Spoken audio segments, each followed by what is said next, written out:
sit up, please close your book.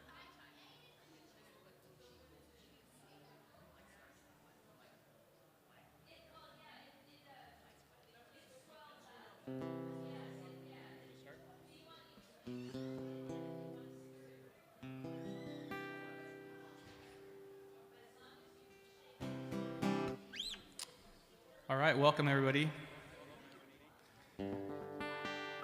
We're going to go ahead and get started because we're just a little bit past our time, 10 minutes. So if you guys would stand with me, we're just going to start with one worship song, and then we'll do a welcome, and then we'll kind of get started.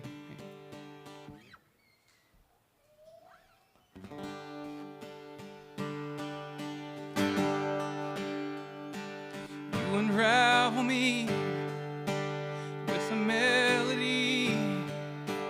You surround me with a song of deliverance from my enemies, till all my fears are gone. I'm no longer a slave to fear. I am a child of God. I'm no longer a slave to fear. I am a child of God. From my mother's womb, you have chosen me. Love has called my name. I've been born again into your family. Your blood flows through my veins. I'm no longer a slave to fear. I am a child of God. I'm no longer a slave to fear. I am a child of God.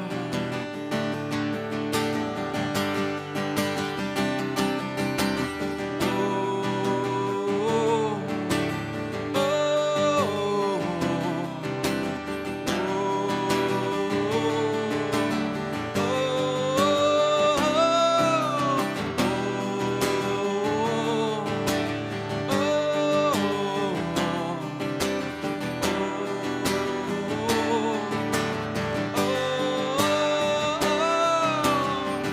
you split the sea so I could walk right through it. My fears were drowned in perfect love. You rescued me so I could stand and sing. I am a child of God. You split the sea. You split the sea so I could walk right through it. My fears were drowned in perfect love. You rescued me so I could stand and sing. I am a child of God. I am a child of God. And I'm no longer a slave to fear. Oh, I am a child of God. No longer a slave to fear. Oh, I am a child of God. Oh, I am a child of God. I am a child of God.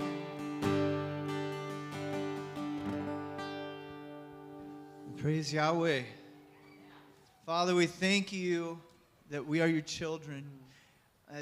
We think about being a child and how you raise them up and the way they should go And Father, we believe that you are raising us up. We believe that you are leading us. You're holding us by the hand. You're picking us up when we need to be picked up, Father. I thank you even for your correction at times, that you correct us like a good father that you are. And we're just trying to be good children. But we thank you. I thank you for today. I thank you for everyone here. Father, would you just be in our midst today? Would you teach us, lead us, help us to unlearn some things, and help us to learn some new things, Father. We pray this in Yeshua's name. Everybody said, Amen. Amen. Amen. Well, you can sit down. Did everybody sleep okay last night? Were you thinking about fermentation? Everybody was dreaming about sauerkraut and pickles and things like that. And soap. Gosh, yeah. Yeah. We were thinking about all the things we could use to soap up with last night. Anyway. So for those of you who were not here yesterday, just a quick couple notes. We have snacks. Restrooms are back there. If you want to step outside, it's a beautiful day. If you need to get a breath of fresh air or whatever, feel free to do that. This is not a church service, so you can ask questions. There's things that you can do. But yeah, feel free to move around if you need to. Some people were like, "Oh, I can't sit that long." That's okay. I think we're going to try to take another break or two today too, right? Mm-hmm. Yeah. So we're Freedom Hill. This is where we meet every Saturday, 2 to 6. We are a Sabbath-keeping, feast-keeping, Torah pursuant, Yahweh-loving, Yeshua-serving church. Amen. And we like to say Freedom Hill community because so many times you go to church and that's the only time that you engage with your family, your church family, right? So we like to think that we're a community. We try to be engaged with each other throughout the week, encourage each other, pray with each other, that sort of thing. And even on a practical level, we've helped people move. We help people get business for their businesses, all kinds of stuff that we try to integrate. So if you need to know any more about that, you can see me after or whatever if you have any questions. And then I just want to say this about the Freedom Conferences. We're doing these for a few reasons. The world, it just always seems like there's so much pressure. It seems like it's pulling us in different directions, and the enemy's kind of like just pulling at us constantly. And what we're told to do in Scripture is to come out of the world, come out of Babylon. Don't do things the world's way. Do things God's way, the ancient way, right? And so how are we going to learn about that? Well, we can study it weekly, but when it comes to the practical side, what can you do to actually change the way you eat? Or what can we do from a biblical perspective to change our health or change our finances? All of these things, everything. Media, entertainment, education, you can just go down the line. We're having these freedom conferences so that we can start addressing all of these areas from a practical standpoint. And I might ask this later, but I'll ask it now so that you can be thinking about it. But what are some of the other areas in life that you would like to see us host guest speakers on? What topics? Because we're going to be doing this probably every 2 months, 5-6 times a year we're going to be doing this. So I'll just kind of plant that seed right now, and then later, we can, raise hands like, yeah, I'd like to hear about this, that, or the other thing. So anything else that I'm missing? I'm looking at my wife, Laura. She'll tell me later. Okay, well, great. So Wendy, I'd like to welcome you back, and I'm going to let you kind of orchestrate and to let people know what you're going to teach on first, and we'll go from there. Okay. Let's welcome Wendy. Thank you. Did everybody get the handouts that wanted to get the handouts? You didn't? Okay, and do you know how to get them? Can we put that back on? Matt, is that possible? Oh, there it is. Awesome. Okay. And do you guys know how to scan a QR code? Okay.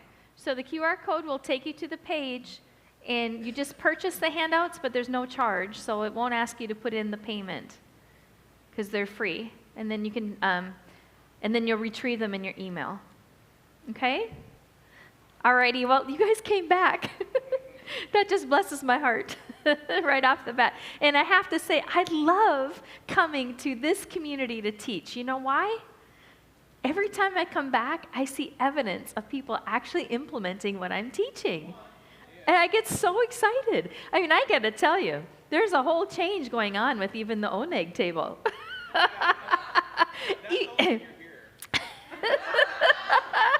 Oh, no. And every time I go to the oneg, I say to myself, oh, my goodness, I hope they're not feeling pressure. Wendy's going to be here. What are we going to make? I mean, let me tell you, my life is not perfect either, and I'm on the road all the time. I mean, if I was able to be able to be perfect, I wouldn't be overweight, you know.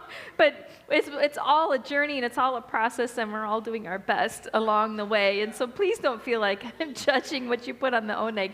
But I do love to see, like I taught on ancient grains, and I come back, and how many people had bought flour grinders during that time? It's like, yay! Restoring those millstones back into each person's home. It was so exciting. I just loved it. So I'm really excited to get into today again. And so I don't think I need to reintroduce myself because most of the people were already here before. But our primary goal is to restore mankind back to the garden, right? And we're trying to get everybody off of the systems of man and back to the way it used to be done. And, like how much of it can we do? We may not be able to live entirely like that, but what part can we do? So today we're going to be talking about gardening. It's just a check-in, see where you guys are at with your gardening. We're going to cover green leaf nutrition. We're going to talk about beans. And then the final message is a keynote message, and it's the pathway to becoming a world changer. And how does that happen? And so I'm going to try to outline for you that in the final message. So we're going to start off. Oh, before I dig into this first class, I mentioned tinctures yesterday and how they're, great medicine to have on hand. They keep for years. But I wanted to just mention you can buy those. Those are, even though we teach how to make it so that everything is done from scratch, if you can't handle that, you can buy them, Just do what you're able to do. So this is one that I purchased, and this is Usnea. It's U-S-N-E-A. It's pronounced Usnea, and it is considered the top medicinal herb. If you can only have one, this would be the one. And it's actually stronger than penicillin. It'll get rid of strep throat, all that kind of stuff. And it's every single thing when you talk about, antibiotic, antifungal, antiviral. It's everything except for parasites. So you wouldn't use it for parasites, but it's great for everything else. And so usually something natural like this doesn't have the same side effects as what medications do. So, you're able to actually use it. So, and tinctures are not expensive. They're usually $11, $12 a bottle, and they keep forever. So you guys could just really start building up your medicine cabinet at home with these natural things that came from our Father's medicine field, and get the plants and start building up the ones that you're having, and start coming together and researching it and deciding which ones do we need. Yes? Oh, well, I really like, for a website, I really like Dr. Christopher's tinctures, and he's got some great blends, which is great because if you don't know, which herb you want to get, you can go to one of the blends and you'll say, well, this is great for these lists, So I really like his, but he doesn't have Usnea. And so there's some on Amazon that I've seen that were good, so you have to just do a search.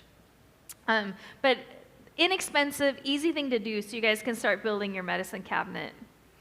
Okay, and then there was one other thing. Oh yeah, I wanted to mention what Anthony said. I love what he said. He told me, he said, did you look in the scripture about when Noah came out of the ark? And it says that the first thing he did is plant a vineyard. Isn't that awesome? Thank you for that, Anthony. That's just awesome. So, and I was thinking too about the guy that was looking for farming land, And he said the number one thing he would look for is a vineyard. Well, it could also be that it would be a source of income to have as well. But, water is one of the most important things for life, and they were using that to make their water safe to drink. So I can see why it'd be high priority. So anyway, the first thing we want to do this morning is just do a check-in on your gardening, right? Because ultimately, we all need to eat. And we know that there are issues with the food that's being served up to us in the stores. And we know that going into the millennial reign, there probably won't be a Walmart at the end of the street. And so if we're going to be moving, we want to pray, our kingdom come, thy will be done on earth. And, what is his will? Moving into the millennial reign, we're going to move into most likely an agrarian lifestyle because we're not in eternity yet. We've got another 1,000 years yet. People are still going to be drinking, and excreting, right?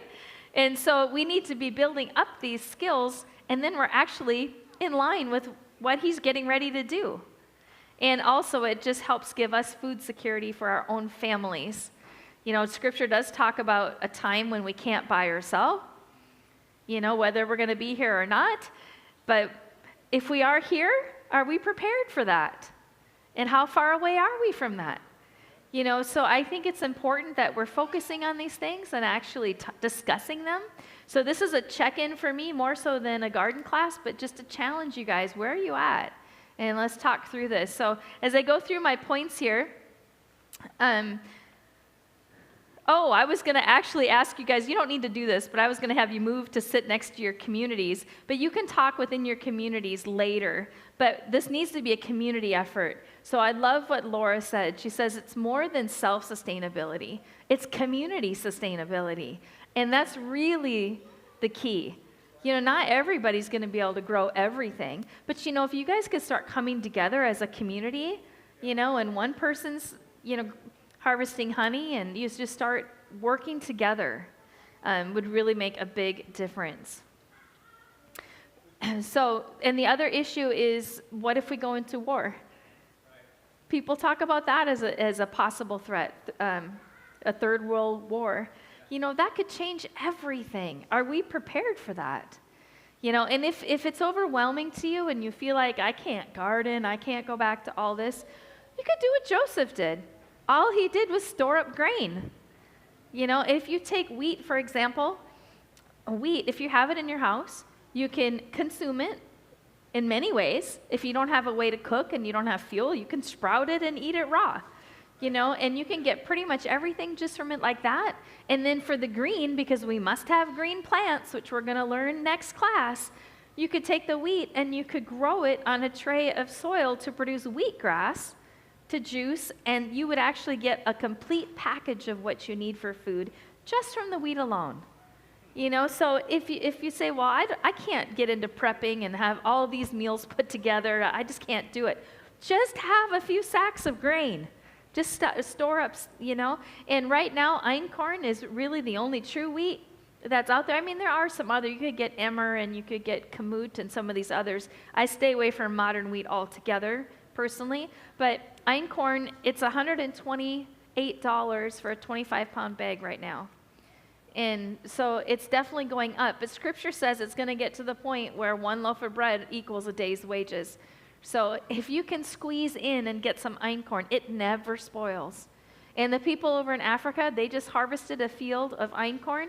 They sent me video of the entire process. It's fascinating. I would love to show you guys where they're grinding after they're all done, they're grinding it into flour. They've got a big rock. The woman's on her knees. She's got a second rock. They put the grain on the rock, and she's rubbing that rock against it, and the flour is just pouring out underneath. And guess what she's doing? She's singing a worship song of praise, thanking him for the harvest. And it's beautiful. It's absolutely beautiful. And, and this was such a help for me as I'm putting together my course on grains. It's 8 chapters, 37 lessons I'm going to try to have uploaded by the end of the year.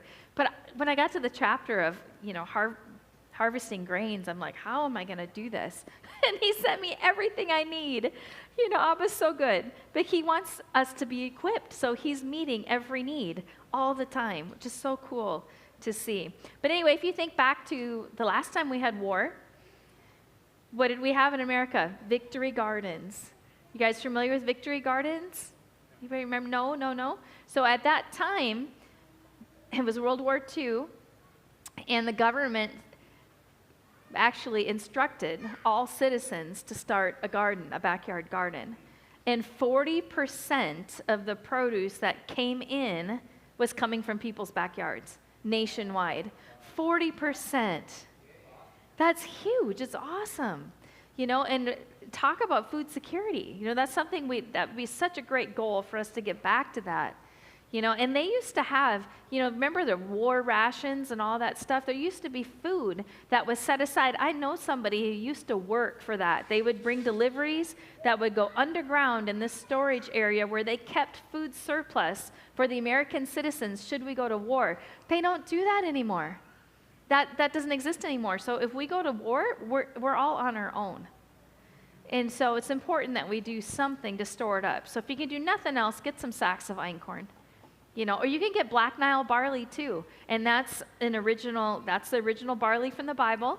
It's you can get it from Azure Standard, and it's not as expensive as einkorn, and you could use it to stretch the einkorn, things like that.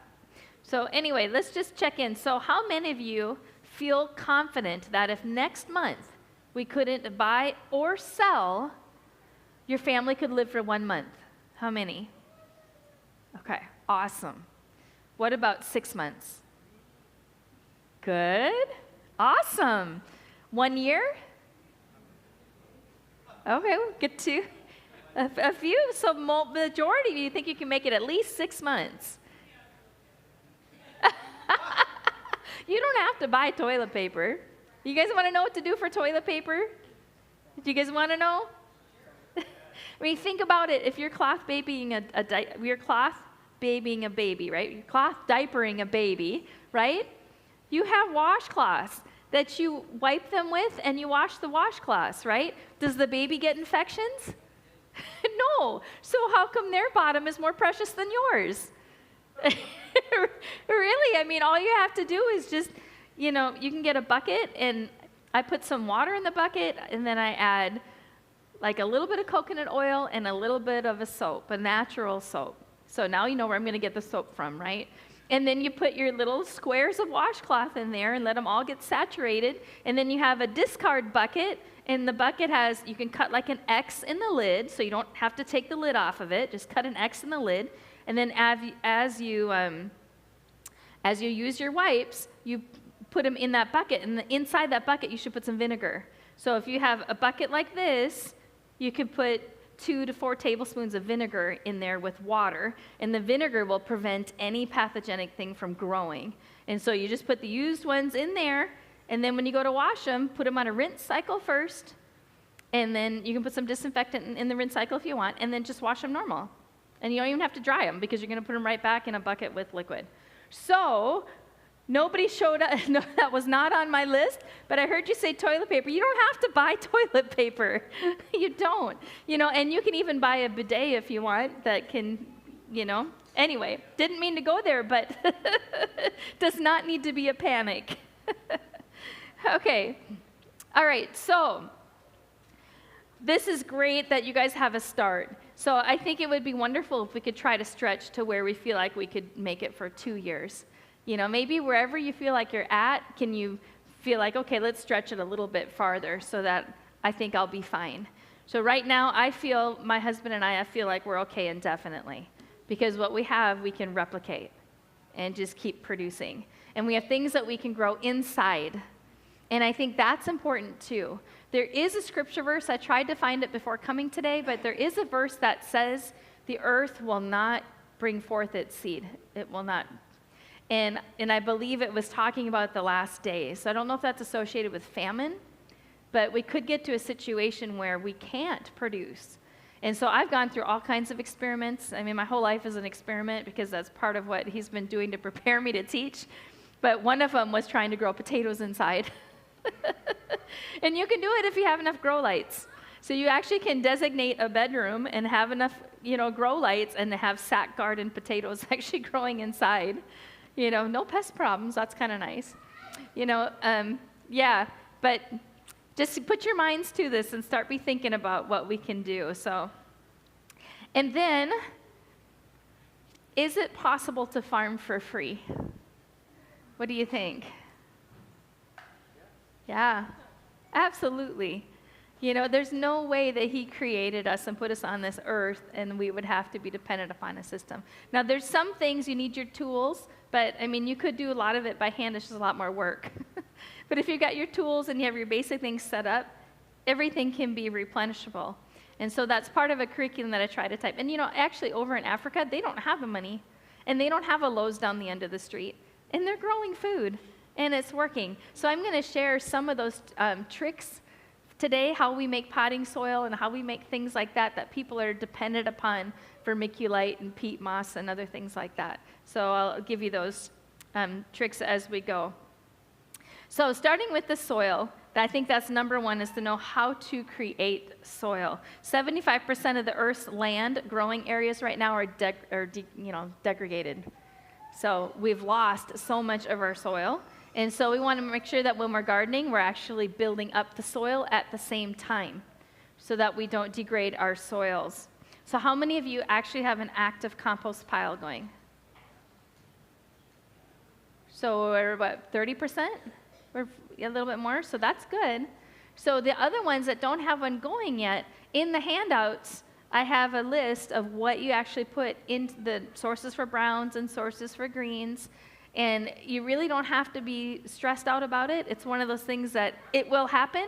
It's just the more you do it according to the formula, the faster you'll get compost. But it's not that it won't happen, but it'll still happen. The main thing is to make sure you're alternating brown and green and brown and green. And so if you have all of one, like let's say a leaf pile, yeah, it'll break down and create beautiful leaf mulch, but it's gonna take longer. And you get more nutritional. Like the more things you can put into your compost pile, the more things that you can add for diversity, the more nutrients you're going to have in that soil when it's done as well, too. And I have found some really cool compost bins on Amazon. I hate how many times I've said Amazon this last 2 days. But I found some really nice ones that they were very inexpensive, and you just uncoil them and put rebars through them, and they were just great. So if you want that link, just send me an email. So those are really good. The other thing that I've really enjoyed having if I want to buy equipment, so I have equipment and then I can continue to farm for free after that, is a leaf mulcher and the garden chipper.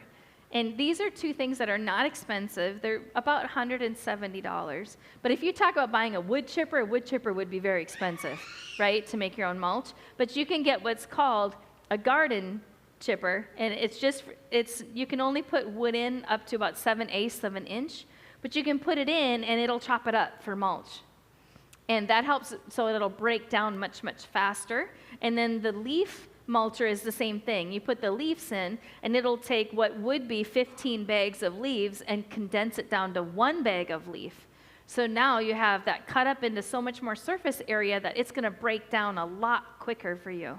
Because if you're going to want to grow, you need to be generating soil, right? You need to be constantly, and so that you can keep refeeding the soil as well. So if you have these two things, it's really helpful that you can make compost much faster.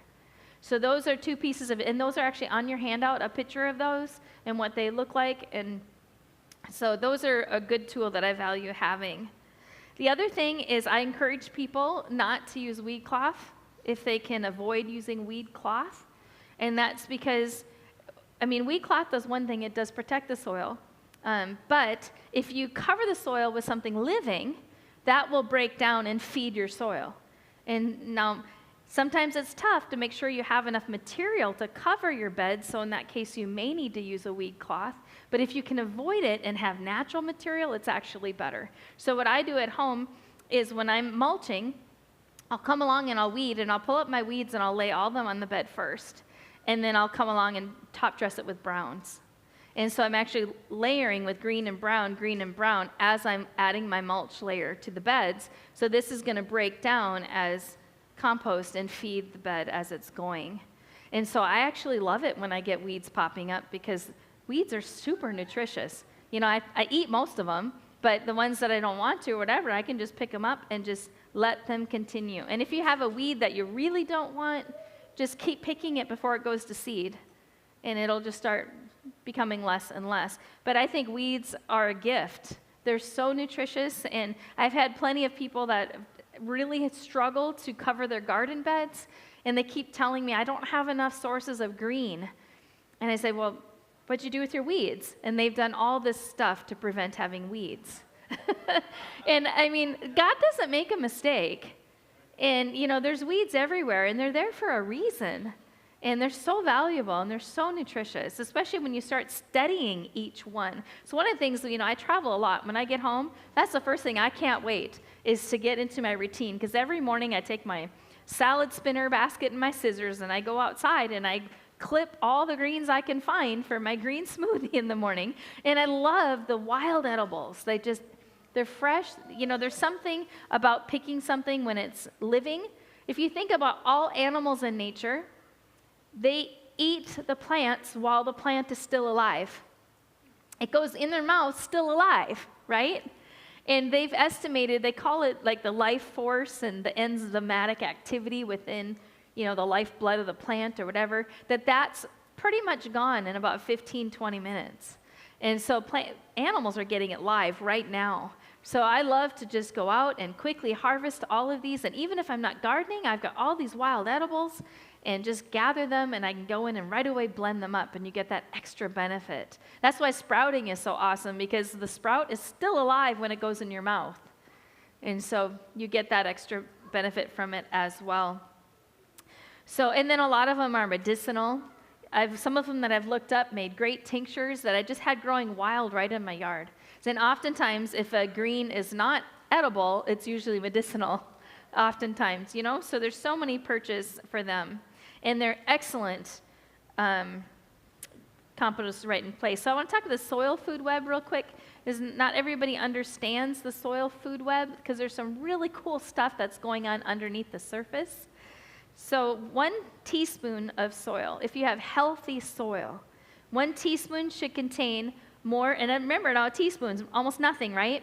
It should contain more microbes than there are people in the United States in 1 teaspoon, okay? There should be more species than all the vertebrates on Earth in 1 teaspoon, okay? Yeah. There should be several yards of fungal filament. So these are all these fungal things, right? And they can go out as long as a football field. You know, and when you know what they do? They'll actually bring nutrients back to your plant. And they go a long ways. So you come along and you till everything up, what have you done? All those fungal filaments are just now broken. And so they're a vast, beautiful thing. You think about a forest and the fungal connections that are going on underneath that forest. Plants are amazing. They will actually, plants, if a tree is lacking in moisture and water and nutrients, trees around it will share with that plant. And when in the forest, and when that plant has recovered, it'll replace it and it'll give back. I mean, it's just amazing the communication that's going on underneath the soil. God's awesome. He's absolutely awesome. And in just 1 teaspoon, we have several thousand protozoas living, and we have several dozen nematodes. And nematodes, they're part of the food web. They play a role. But when I first got to Florida and I wanted to learn how to garden in Florida, the first thing I was told was to fumigate my yard to get rid of nematodes. And I just thought, that doesn't sound natural to me. And so the thing is, you just don't want them being out of balance, the same as you don't want a harmful gut organism to be out of balance. So we want to constantly be working on this ecosystem, this diversity, this rainforest all the time. And when you do things that way, the Father has it figured out, and things will come into balance. You know, and so one of the cool things about the soil food web is plant roots contain carbohydrates, right? They're starchy, and they usually concentrate down in the roots. So these carbohydrates, guess what? They're food for all these organisms that live in the soil. So these organisms that live in the soil are going to come, they're going to feed off of the plant roots, but then they want to say thank you. And so they actually go out and they bring nutrients back for the plant, for the roots to uptake and take up into the plant. Okay, they also will regulate the pH for that plant. Now tell me how they know what that plant wants for pH versus this plant over here. But they were taught by Yah how to do this. So if you actually follow his principles for gardening, you don't have to worry about pH in the soil because these organisms, they're going to regulate it for you. Isn't that not phenomenal? It's really cool. And one of the things that we have been implementing, especially in Africa, is an ancient form of irrigation called oyas. Has anybody heard of oyas? You have. Awesome.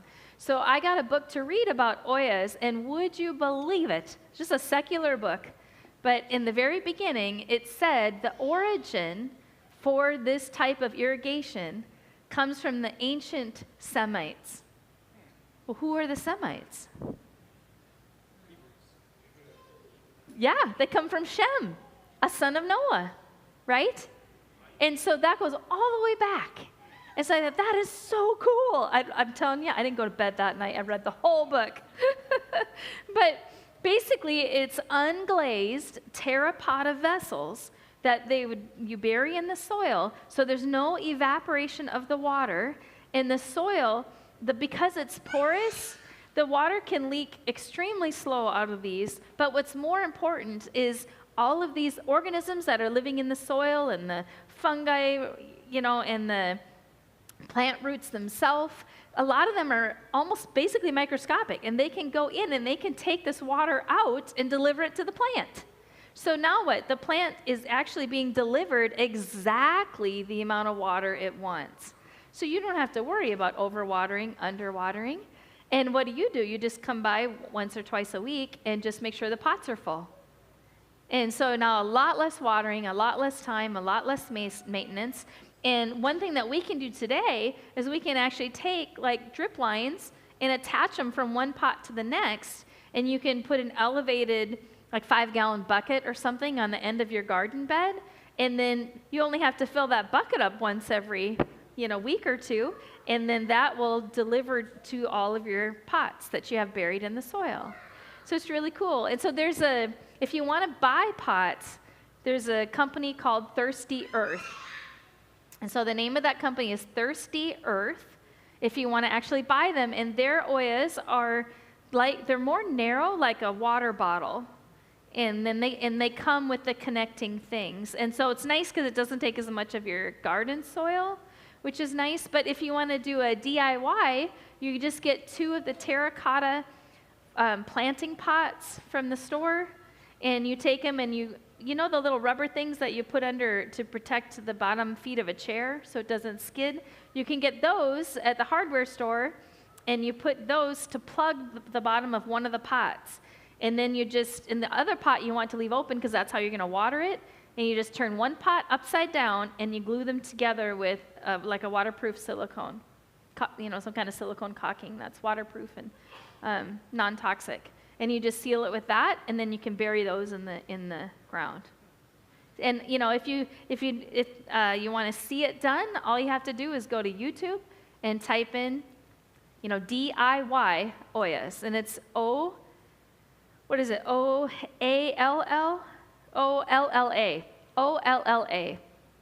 Yeah.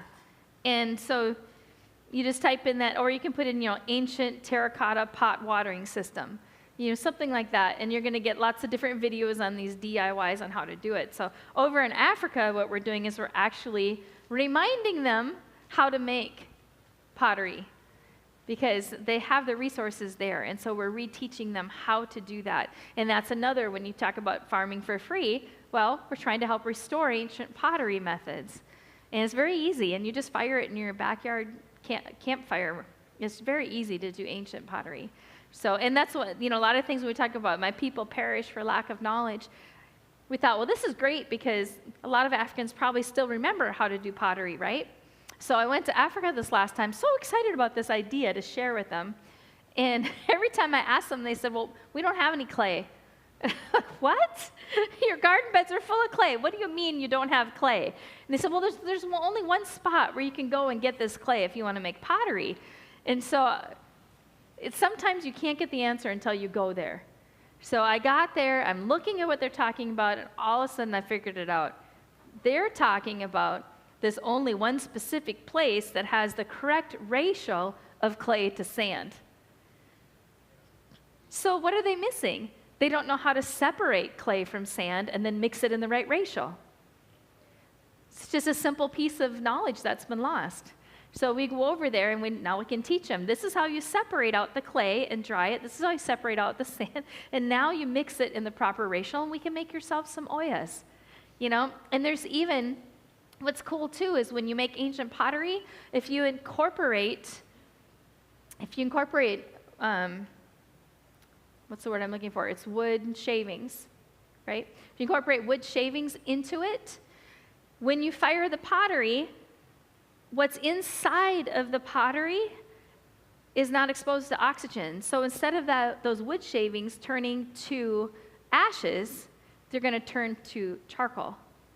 And what you'll end up with is a ceramic clay charcoal water filter. Is that not amazing? Yeah. So we can actually, as we restore pottery skills, you can actually make just like a bucket shape that you can pour your water into, and it just filters out. And these are all free things that we should be able to obtain ourselves and make at home to be able to filter our water. So again, people perish for a lack of knowledge. And so that's what was really my burden to bring back, is these knowledge points. So perfect soil is really defined by an equal portion of sand, silt, and clay. Okay, so sand, silt, and clay. So what does the sand do? The sand helps for drainage. Okay, everything, I live in Florida, we have just 100% sand. It just runs right through. So, and then silt would be your compost, something that's got all the vitality that's in it. And then clay, what does clay do? Clay holds the moisture. Holds the moisture in, right? So when we make pottery mix, what do? We mixed compost with vermiculite and peat moss, right? Primarily. So what's the vermiculite doing? Come on. Yeah, the vermiculite is allowing drainage. Yeah, right? So that would be like sand, right? What's the peat moss do? Holds in moisture. Yes. So we can make our own with the resources that God has given us if we mix compost, sand, and clay. Okay, and you're looking for equal portions. Now, when you go to make pottery mix, it's a little bit different mixture because you don't want to have clay in your pottery mix because your new little tender roots are going to get too saturated. They're going to get too waterlogged if you have clay in your potting mix. Okay, so for potting mix, instead you want equal portions again. So these are just simple rules of thumbs, equal portions, right? So for pottery mix, it's an equal portion of sandy soil.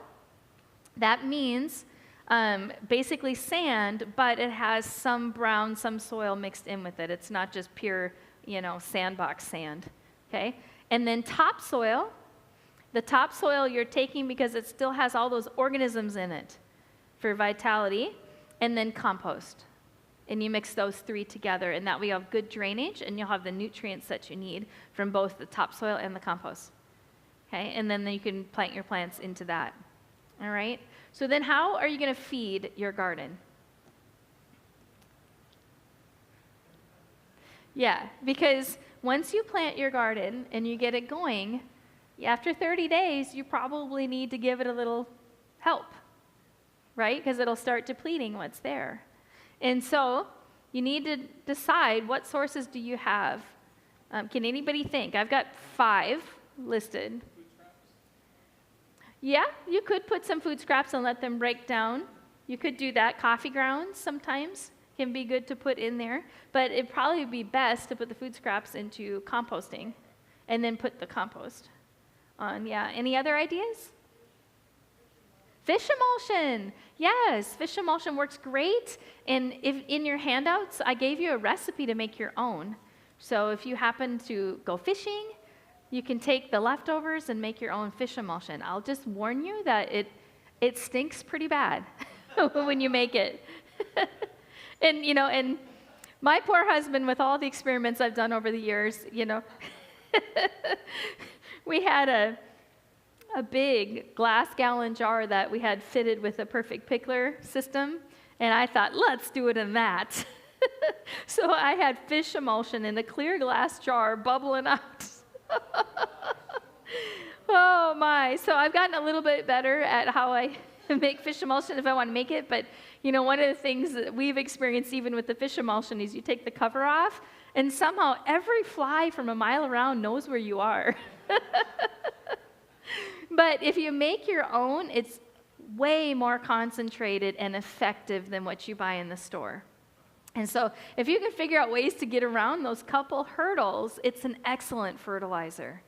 Excellent. And if you don't want to go through the process to make it, bury the fish, you let it compost in the soil, the things like that. Any other ideas for feeding your garden?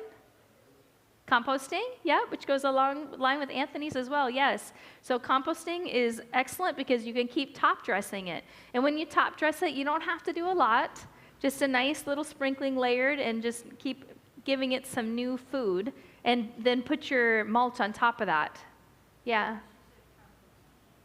Oh, compost tea, awesome. Okay, compost tea, yes, that was on my list. Good job. So yes, the compost tea, you have to have your finished compost, and then you make your tea. So here in America, a lot of our instructions call for having a bubbler, like a fish pump, put in there so that it keeps bubbling it up all the time. But what we found in Africa is we can just have a stick, and we can stir it once a day or once or twice a day, and at the end of the week your tea is wonderful. And a lot of the people that make compost tea here advise that you put it in like a hemp bag or some kind of a tea bag to put your compost in. Well, all that's doing is just having your finished tea be strained for you. And you don't really have to have that. And so what we do, we just throw our compost right in the bucket, let it free flow in the water, and enjoy itself for the 5 to 7 days that you're letting it. And you can throw other stuff in there too that'll pull out some nutrients. And then I have my watering can that I use to apply the compost tea, and I just cut it off so that there's not a head with all the little holes in it. So I just cut that off, so I've got a nice opening on the end of my watering can. That way, it doesn't matter that I didn't strain my compost tea, because it just comes right out, because it doesn't have to go through a fine little head on the thing. And then you can just walk right along your garden row and just quickly top dress it with your compost tea as you're going. So that's great. So some other ideas for gardening. I don't know if you guys picked up on it yesterday, but urine. Yes, it's basically pure nitrogen, but of what comes out of our body, because remember, everything that comes out of us should go back to the soil, right? What comes out of our body, 80% of it is in the urine, and only 20% is in the number 2. So especially if you've got animals that you can use manure sources from, you don't have to worry so much about composting your number 2. But your urine they call it liquid gold. And there are companies in Africa that actually pay poor people for their urine. That way they give them a way to earn money. And so they pay them for their urine, and they take it, and they have these big vats, big like a water tank would be, and they put the urine in there, and they age it. And they'll age it 7 to 21 days. After that, there's no smell anymore. And it's basically just pure fertilizer. And then, you know what they do? They sell it to farmers, commercial farmers. And they think it's awesome, and the results are phenomenal. And what I find amazing is that every single person, the fertilizer that's in your own urine is the exact amount for the amount of food that you eat. So it's like he already figured out a system for us, and we keep trying to do stuff harder and harder. Because a lot of times there's profit in it. Yes? I have a septic tank, and there's solids to one side and liquid to the other. Would I take that liquid Sure. Yeah, but I would let it age, if you can find a way to let it age at least 7 days. So, and that you might have to figure out. And I don't know how much of a necessity it is. I just know that the people that are doing this age it for a minimum of 7 days. So I can't give the science behind it, but that's why I want to urge caution, because why are they aging it for 7 days? So, and I don't have that science behind it. But yeah, and I know people in Florida that the only thing they use is urine, and their gardens are unbelievable. Yeah? The other thing that you can do with the urine is that can help the compost, and that does the aging too. It's an activator. Very good, thank you. So yeah, and that's what we do. We do that in Africa too. After we build the pile, we usually have a jug. So we have in Africa what's called urine diverting composting toilets. So the urine is going into a collection jug underneath, and that's collecting and aging and collecting and aging. And once that jug is full, then we build a compost pile, and then we pour it over the top of the pile, and that activates the whole process. And it's great. Plus adding all the nutrients to it as well.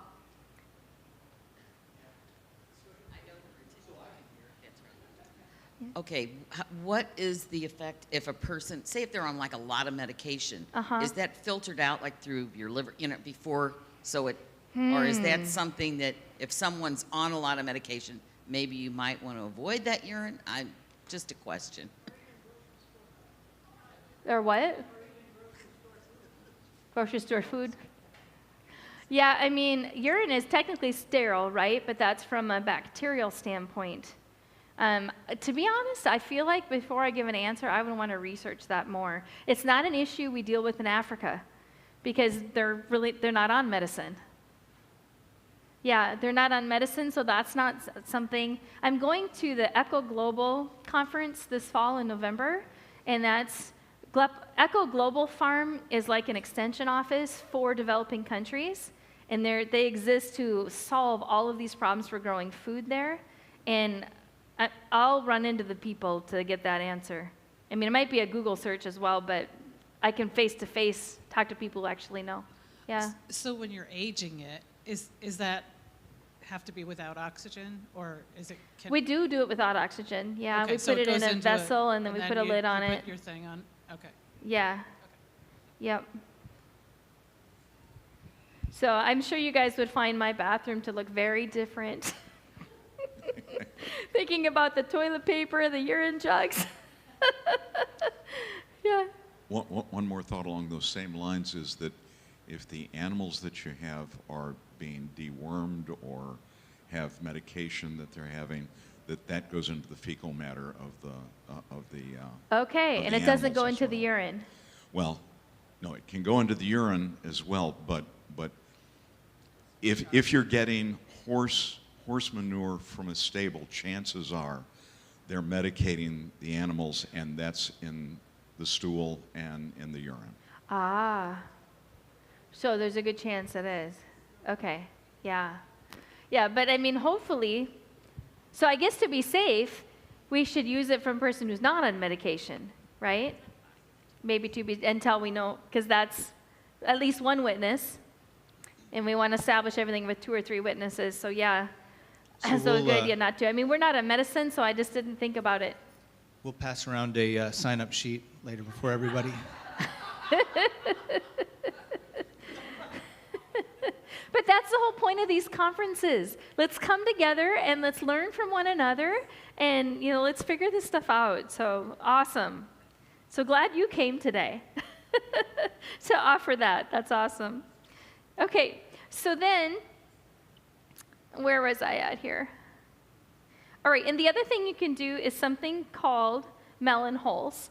And that's where if you've got something growing right here, right next to it, you can dig out a foot or two and throw everything you can get in there for the first bottom. Like, let's say you dig it out 2 feet. The first foot, you could put fish and food scraps and whatever you can find, the squirrel you killed, whatever you can find, and put it down in that first foot, and then cover it back up. So normally you don't put animal products in a compost pile, but when you're doing a melon hole, as long as you have a foot of dirt above it, another animal won't come and dig it up. Okay, so that's a great way if you have to get rid of animal products, is dig it 2 feet deep, and the first foot, throw all that in there, and I wouldn't put, it's great if you can put a mixture of stuff, cover it, and if you put that right next to where you're growing food, that's going to be available for those plants to get as it breaks down. Okay, so that's another example of composting in place. So, and then we have the lasagna method. I don't know if you guys have heard of that, where you layer up and then you plant shallow crops first, and then, which is roots that only go 6 inches. And then after that, after it's broken down, you can plant deeper crops. So that's another form of feeding because you're actually planting them right on top of your compost. Okay, so there's another way to do it. So, and actually another form of composting, we call them super soil beds, is where you take your garden bed itself and you actually build it up as a compost pile and let it, settle down and plant right into it. And that's another way to do it. And you can do it like with beans. You can just build a trench, like a V trench, and dig out a trench the length that you want it to be, fill that up with compost materials, layer it up, and let that break down and then plant into it. So there's different things that you can do that for feeding. And then the other way you can feed your garden is to always plant nitrogen fixers. So plants that actually fix nitrogen and put it into the soil, you can incorporate them all throughout your garden. And they're helping to feed as well, just because they're growing next to your other food. Okay, so there's some different options for feeding your garden. So then when we get to pest control, this is always a tough topic for a lot of people. But I just wanted to share some rules that I found that are really making a difference, and I think they're somewhat interesting. But anyway, of all the pests that we have out there, like insects and these kind of creatures, it's said that 1% cause a problem in your garden. So that means the other 99, a lot of them will come and eat that 1% that's being a problem. And so when you go to plant a garden, instead of thinking, okay, well, what do I want to eat? And you plant everything that you want to eat, we need to consider the 99. And so if we plant plants that attract those other 99 insects and predators, they'll come and dwell in those plants. And then when you grow the food for you, and if you have a problem, they'll take care of it. They'll come and they'll eat the 1% that's bothering your garden. Okay, so it's really all about, again, diversity, ecosystems, all of that. And so a lot of plants that the 99 like to eat would be flowering plants, milkweed. You can just do a Google search in your area where you live. And a lot of times they're native plants. Best native plants for attracting pollinators and predators. And figure out what those plants are for your area and make sure that they're well dispersed within where you're growing. And you want to attract, there's some birds you want to attract, there's butterflies you want to attract, and try to attract those in to what you're growing so that you don't just put out a buffet for the harmful ones or the ones that are going to cause a problem. Okay? The other thing is rotating by plant family has proven to be very effective. And so if you've got a garden bed and you plant it with a particular plant from a plant family like brassicas or nightshades, whatever the family is, then the next plant that goes in there should be from a different plant family. And within the plant family, there's lots of diversity, so you can have anything from that plant family, but only one plant family at a time, and then rotate. Has seemed to be something we're finding in Africa to be very effective. And we combine it with another type of rotation called rotating by feeders. So you have heavy feeders, and then you have heavy givers, and next would be light feeders, and then light givers. And so, if you have a heavy feeder, that's a plant that's taking a lot of nutrition out of the soil. So after you harvest that, the next plant should be something that's a heavy feeder, so it's putting stuff back in. And then the next one is going to be light, something that's taking a little bit out. And you can follow after that with a light giver if you want, or you can redo the bed and redo it as like what we call super soil bed, where you're building it up with compost and letting it settle down, kind of help to rebuild that soil back up. You don't want to keep taking and taking and taking. We want to constantly be replenishing and putting back. And so you can, and I gave you both of those in the handouts, the list of plant families. It's not a complete list. So if you have a plant that's not on there, just all you have to do is a quick search to see what plant family it's in. And then you can make that more extensive. And then I also gave you the heavy feeder, light feeder thing. And so you can keep that in mind, and that also helps with pest control by rotating by that. Okay, and then the other thing is just make sure that you're keeping a garden journal, because you really need to know, you really need to learn best time of the year to plant this, best varieties to plant, what was my yield, what was the result. You really need to maintain a journal and keep track and share notes with each other. You know, it's really important because every region, every area is different. You want to find out, what did the natives eat? You know, what were they eating and what worked well here, and try to find those native varieties. So, and then what else did I want to talk about? I was talking about raised beds. It seems like you guys have do you have a lot of rock where you're at? No, some? Some do? Yeah. And so if you need to do raised beds, I found some interesting ones. Birdie's has been one of my favorite, Birdie's raised beds. And you can get them from, I think it's Urban Gardens. I may have it on the handout. But it's Birdie's beds. It'll pull up. I think there's 1 or 2 distributors. They're actually made in New Zealand. It's Australia, New Zealand, but there's 1 or 2 distributors here. But the cost, I've seen it to be the same, almost less, than going and getting a galvanized thing at Lowe's, galvanized tub. But the Birdie's is all food grade, and I've seen people who are gardening over 20 years in this, and they dig the garden, their garden bed out, and this thing still looks great.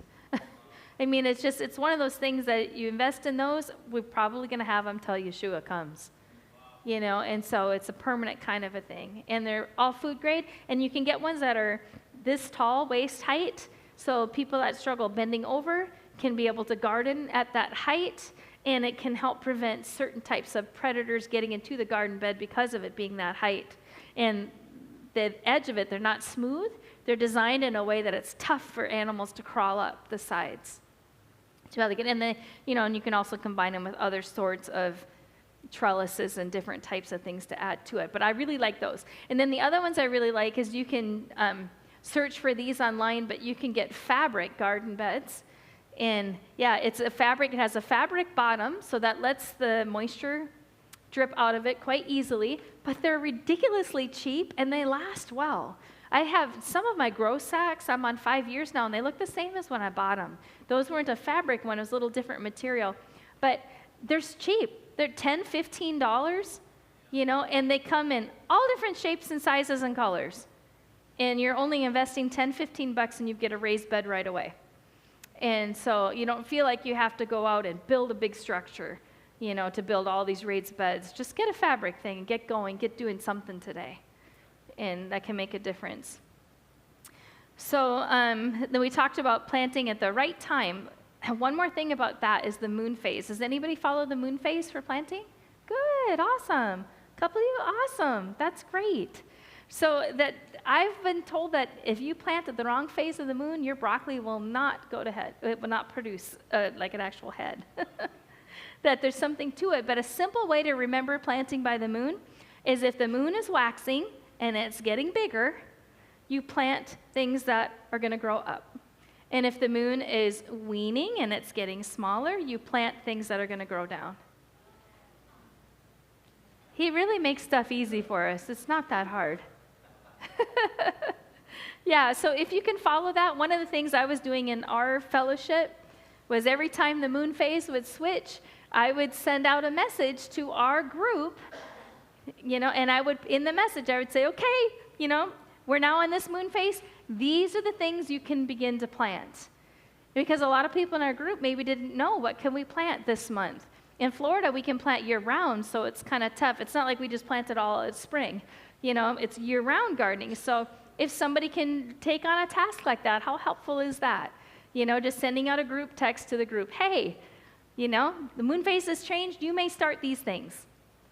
You know, and so everybody can start learning the timing and start learning everything to start grow.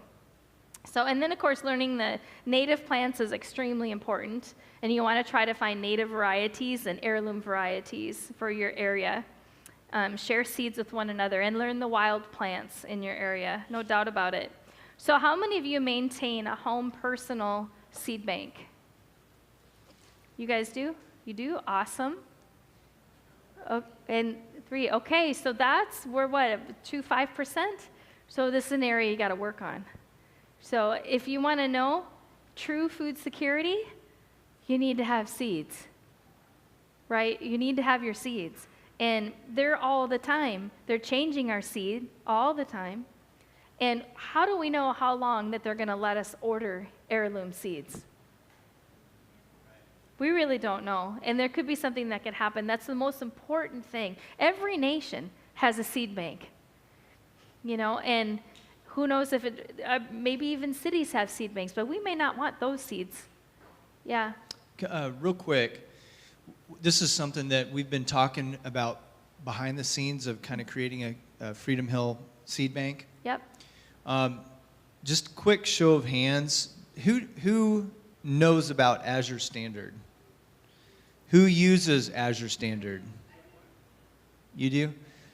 Who would be interested if we kind of created a seed bank to be kind of a part of that? And it would come through Azure for now. Okay. Yeah, and you can build native varieties and you can add, you know, just keep adding. But the point is to start, and that's awesome. And that was going to be my next thing, was that each of us, we should have a personal seed bank at home, and we should be part of a community seed bank. And that's probably one of the most fundamental things that we should have. And you know, we've been getting kind of a word about being a storehouse, kind of like Joseph. They brought, and they actually brought in the storehouse, and really, you know, that's really what tithes, part of what your tithe would have been, right? Yeah. Is bringing that in. So anyway, yeah, we're developing something, so just so everybody can be aware of that. That's awesome. See why I like this group? Because I know I mentioned that before, so they acted on it, right? Or it was the Holy Spirit. But, yeah, but either way, yeah. Yeah, a little bit of both, yeah, coming together. So that's awesome to hear. So I'm very excited about that. And the other thing, too, is I just want to tell you, usually it's best if you can store your seeds in something that isn't exposed to light, like amber jars, something like that. But there's a really good seed storage rule. It's called the 100 rule. And what it means is you must come to the number 100. So if it's 80 degrees outside, your seeds cannot be stored at anything higher than 20% humidity. And your seeds will keep much better. So if it's 70 degrees outside, well, you've got 30% humidity that you could have. But if it's 95, 98 degrees outside, you've only got 2 or 3% humidity. And if it's 95 degrees, most likely, it's going to be more than 2-3% humidity. Right? And so you want to keep that 100 rule in mind, which means if it's 95 degrees outside and you've got 15% humidity, well, then you can't store those seeds at room temperature or at 95. You've got to get them to, if it's 30% humidity outside, which probably was really high, but if it's 30% humidity, then you better store those seeds at 70 degrees or less. Does that make sense? Yeah, so good question. So yeah, you could bury them if you can keep the moisture out. You'd have to make sure that the moisture is totally out for that. But you know, usually a basement, a root cellar. For us in Florida, if we're talking off-grid, you know, if we're talking that kind of situation, we have to build a seed mud house. And if we build an actual like adobe mud house like we build in Africa, which I know how to build them, it's my dream to build one for myself one day. I don't know if Dave would live in it with me, but I really want to build one. But anyway, if the walls are at least 12 inches thick, if you have at least 12-inch thick walls, the temperature in there is going to be very cool. You know, that's why in Africa it's cool inside those mud houses. You know, it's awesome. It's not a need. And mud houses are amazing. They can handle earthquakes and hurricanes and all kinds of stuff really, really well. But if I want to build a mud house in Florida, it has to be off the radar because it's not up to code. And yet it would survive better than any of these other, a lot of these other things. Isn't that amazing? And it wouldn't have to have an air conditioner. Yeah. So, but anyway, yeah, so you have to build some kind of structure that can do it. Or there's other ways, you can get, if you have electricity, you can get a wine refrigerator and set it exactly what you want it at, things like that. But just keep the 100 rule in mind. So then beyond that, and make sure also that when you're getting your seeds, you want heirloom, open pollinated seeds. Yeah. Is the freezer too cold? I mean, some seeds actually benefit from cold exposure, but I don't know if I would they're basically dormant until you get them wet, but I would choose the refrigerator over freezer. Yeah, but I'd keep mine at room temperature, but I keep the 100 rule in mind, but yeah. I can't hear you. Oh, yes.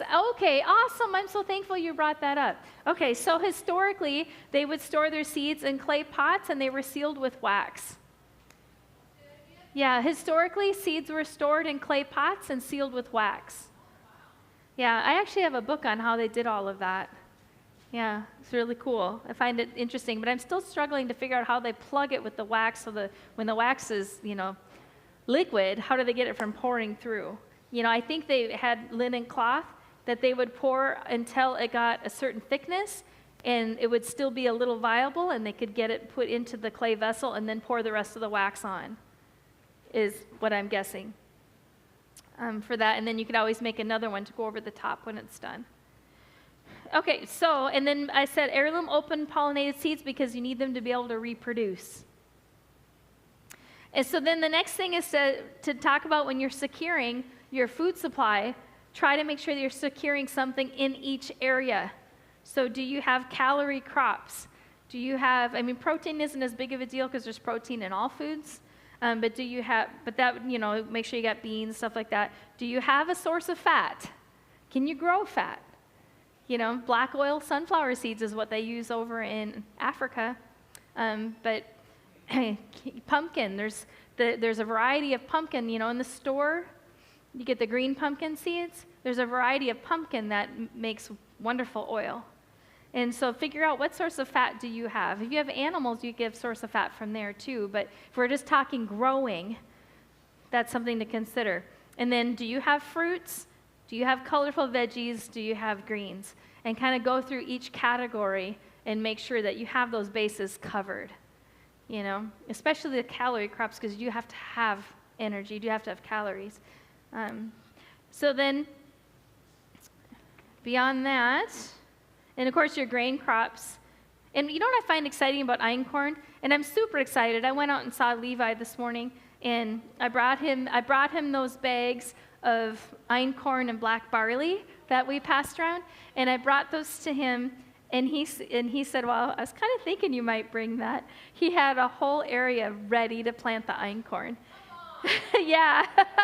And he's all excited about regrowing this out and, figuring it out. Well, what month is it best for us to plant this? And how do you do it? We won't know until we start trying. So we've got someone out there trying to get it done, which is great. And I just have to share that I think it's awesome that he would love to compete with people who are gardening. Let's see who can grow the best this or the best amount of that. Come on, let's step up to the game and let's compete with him. Isn't that great? I think that's awesome. But he's doing such a good work out there. And one of the things that he does is unique. It's something that he can benefit from some of our modern day things, but he tests his soil to see how much, what's in his soil, what's missing. So then what's missing, you could either get a supplement and put it into your irrigation line, or you could also figure out what plant or what, eggshells for calcium or what would provide that missing ingredient and work that into your soil. And because he does that, he's making sure that his soil has everything it needs, so he's producing beautiful food. So it's when I was talking with him about calcium, because calcium is a very important ingredient in your garden soil, and he was saying, I don't know how you do that in Africa. And I was thinking about how, our poultry lesson in Africa teaches, because they can't afford any kind of chicken feed and stuff, so how are they going to feed chickens? So our lesson is for them to grow mealworms and soldier fly larvae, things like that to help feed the chickens, right? Well, if they're already setting up a mealworm farm, and they're going to eventually have eggs too, you know, those mealworms could just be dried or slightly roasted to get them dead or whatever, crush them up and put them in the garden. They'd be a rich source of calcium, you know, and even if they save all the shells and stuff like that. But it's a great idea what he's doing to test your soil and then make up what it's lacking, and you'll have great results. So that's why he's doing so good. So sorry if I gave away your secret, if he's watching. But we all need to know this stuff. We all need to be growing good, healthy food.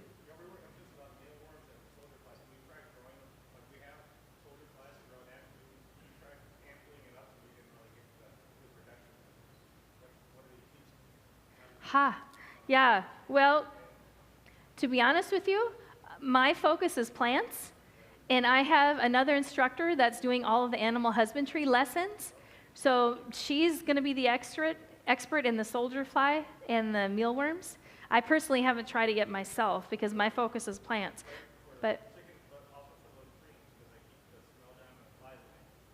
Oh, so you're giving me a tip. I'm sorry, it's hard for me to hear.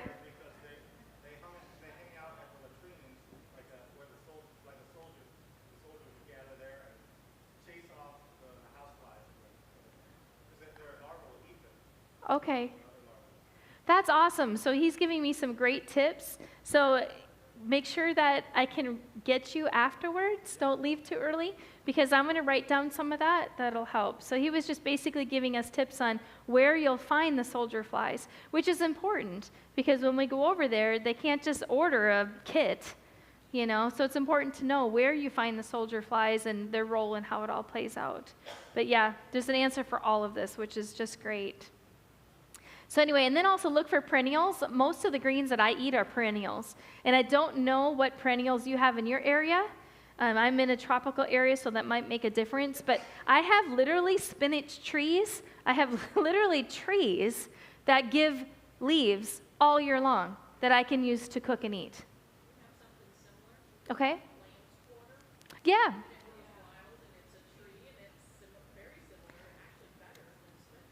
Absolutely. In fact, I'm passing around a chart when we get to our green leaf class on the nutrition of lamb's quarters. Yeah, and I had it for my smoothie yesterday. It's awesome. Yeah, we actually took it on purpose, one that had gone to, and actually, no, it hadn't gone to seed, but we found one, and we took it and we planted it in our garden and let it go to seed on purpose to try to help populating all of this stuff, because it's great. But it's not a perennial. So it'd be great if you guys can find perennials, something that's there year-round. Yeah, something that's year-round. I mean, that's why the evergreen trees ended up being worshipped, because they provided food all year long. And so, you know, not every variety of pine is edible, so you have to do your research there. But, you know, people use the needles for tea.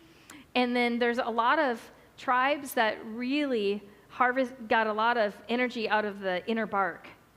And a lot of communities historically used the inner bark. They would dry it and grind it into like a powder or flour, and they could stretch their wheat that way. And so, yeah, it's different types of pine trees, but you need to research, because not every pine is edible. Yeah. Awesome. Huge. Yeah. Edible. They're called trees of peace. The Indians call them trees of peace, the ones that are on mine. They're an evergreen pine. So I've been experimenting with taking the needles off, and when they pollinate, I'll do that too. Yeah, you're harvesting the pollen? Yeah, okay, yeah. So the pollen is, pine pollen is the ancient world's medicine cabinet. I mean, pine pollen's phenomenal. So, I mean, that's a whole great project, you know. You guys learn how to harvest acorn flower, learn how to harvest pine pollen, learn how to, you know, it's God's resources. They're right here, and they're so much better than anything man can ever make, you know. So that's awesome. And, you know, the edible pine trees, there's no part of the tree that's going to harm you, but you learn which part is more useful, you know. And so if you have a storm that comes through and a pine tree goes down, that's your opportunity, because you don't want to harvest the inner bark from a living tree. You can damage the tree. But if you wait, if it comes down in a storm or if you need to remove it for some reason, you have 2 weeks to harvest that inner bark. And if you can, it's not that bad if you get these knives that, I don't know how to describe them, like a long saw almost, and they just go down and shave it. And you just kind of shave down the tree. And you can get that bark off and get that inner bark out of there. And it actually tastes good. Which is cool. And acorn flour, I love the taste of that. But yeah, the taste is great, and you can stretch your other stuff that's more expensive. All right, so, and then the last thing, so we can close, you can work on food forests as much as you can, because I know that sometimes it can be hard to defend those from animals. But you could start trying to work on that, because once you get a food forest established, it just keeps replicating food for you, which is great, and you can research how to establish a food forest. And then sprouting is awesome. I just love sprouting. Someday, if you can have me back again, I have an awesome lecture on sprouting, and I'll show you a couple things in our green leaf lesson that's coming next on sprouting. But that's a way to garden indoors, and you're harvesting within 4 days. It's usually 4 to 7. Some microgreens will go 2 or 3 weeks, but most things are 4 days, 4 to 7 days. And there's no pest problems. And it's actually concentrated nutrition, because everything that's necessary for the mature plant is present in that little sprout. It just needs to grow itself out. Okay, so you're getting concentrated nutrition, but you don't normally eat one sprout. You'd say you take a handful and you eat. How many plants are you eating? A lot. So it's really concentrated, and it's rich in enzymes because it's at its burst forth of energy in the very beginning of its life. And you can take the seeds, and they take very little space. I traveled here for this trip with only a backpack, but I was able to I brought oats and groats, which is buckwheat and oats, and I sprouted those to eat for cereal. I didn't have to do any cooking, and then I brought a leafy green, just a couple tablespoons. So now I've got those. It's like a variety that has 28 different vegetables in it. And so I can just eat that, and I have all the nutrition from those vegetables. I don't have to worry about going to the store. And then I brought the beans, the sprouted peas, to do so that I can have a balance of nutrition as I'm going. So sprouting is great. If you feel like you can't get anything grown outside, you live in an apartment, you can grow indoors by getting involved with sprouting, and I highly recommend that. So, and then also make sure that you guys are studying food preservation and joining local garden clubs. See if there's a local garden club in your area, because you can learn from those people. And a lot of times you go to their sessions, they'll have awesome teaching lessons that you can learn, but usually people bring cuttings, little potted plants from their yard, little seeds, and you're swapping and sharing, and you can really gain a lot more diversity for the plants you're growing just by finding a local gardening club and going to their meetings. So I highly recommend that as a resource. So in closing, I want you to think about one change you can make in this area, one thing. And I've got a list that you could maybe choose from, or maybe you've got your own that the Holy Spirit is convicting you of. But I've got a couple that I just put down real quick. Supply your own onions. Just stop by and can you supply all your own onions? I mean, onions are in the alum family. They're very good at protecting you from cancer, and they're so much better when they're fresh out of your garden. And even when they go to seed and you eat the flower head and stuff, they're just phenomenal. And you can buy green onions from the store, and just when you cut them, leave like 1/4 of an inch above the root and put them in the ground, and they'll grow back again. And then I love cut and come plants. But number one, just supply all your own onions. Just step number one. And you can even grow them indoors if you want. Have a grow light, and you can put them inside. The next one, can you grow all your own herbs and spices? That's another thing that you could say, okay, I'm going to master this. And change your cooking to match the herbs and spices that you have. So you're not dependent anymore on herbs and spices. Another one, can you provide your own greens? Make sure you've got greens to make a salad or a green smoothie or to put in a cooked soup, whatever greens that you would need for that. Another one, learning to sprout, we just talked about. Can you master 1 calorie crop? Can you pick 1 calorie crop that will work for you and master it? Figure it out, you know? I talked to one person that was trying to grow potatoes, and she said, all I get is leaves, I don't get roots. Okay, so let's figure it out. Well, one solution is to keep it pruned. Cut back the leaves so that it has to put its energy into the roots. Okay, but there's a solution, guarantee you. You know, and if we can't find it, Abba knows, ask. Because there's a solution. And then learn how to make acorn flour. And there's my favorite wild edibles. What's his name?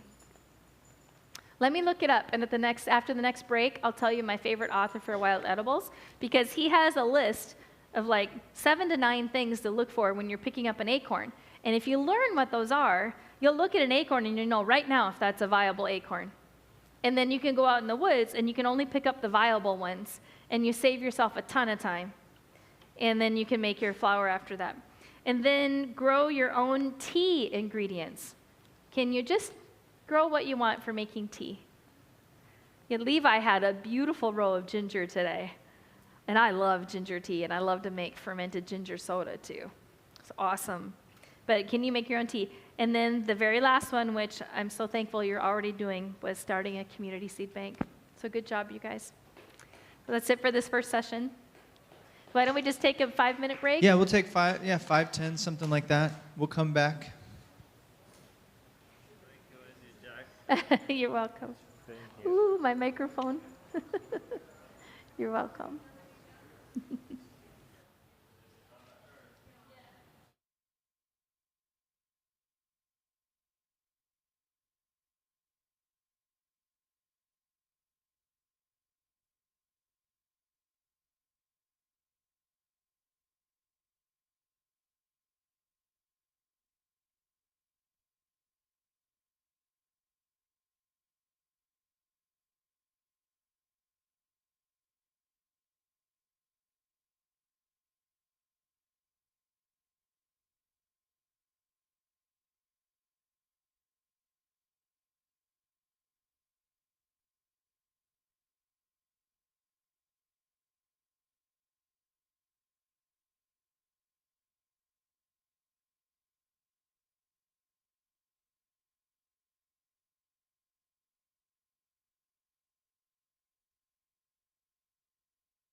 All right. You guys ready? Yes. Okay. So just a quick, I just have to say this because it's so cool. So randomly, there is a gal who's borrowing tables for a wedding next week. And as we're kind of like walking down the hall, I'm helping her carry stuff, and she says, "Are you guys Hebraic?" I was like, "Well, yeah, we are." And she's like, "Oh my gosh, so you guys do like the feast days and Sabbath and all that?" And so anyway, it's just kind of neat that everywhere you look, like people are coming back to the feast. People are finding shalom and rest and peace in the Sabbath and all that. So, and her name was Lori as well, Lori. So there you go. Now there's another Lori to think about. Anyway, let's bring Wendy back. Are we doing? Okay. What are we doing? This Leaf, one? green leaf. Green leaf nutrition. I think we should have a salad off. A salad cook-off? You're not really cooking it, right? A salad competition. Well, yeah, you wouldn't call it a salad once it's cooked, but you could Right. still cook the greens. Right. A greens competition. Yeah, Okay, that's what's going to happen. that's a great idea. Instead of the chili competition, this year we're doing greens. There you go. That's awesome.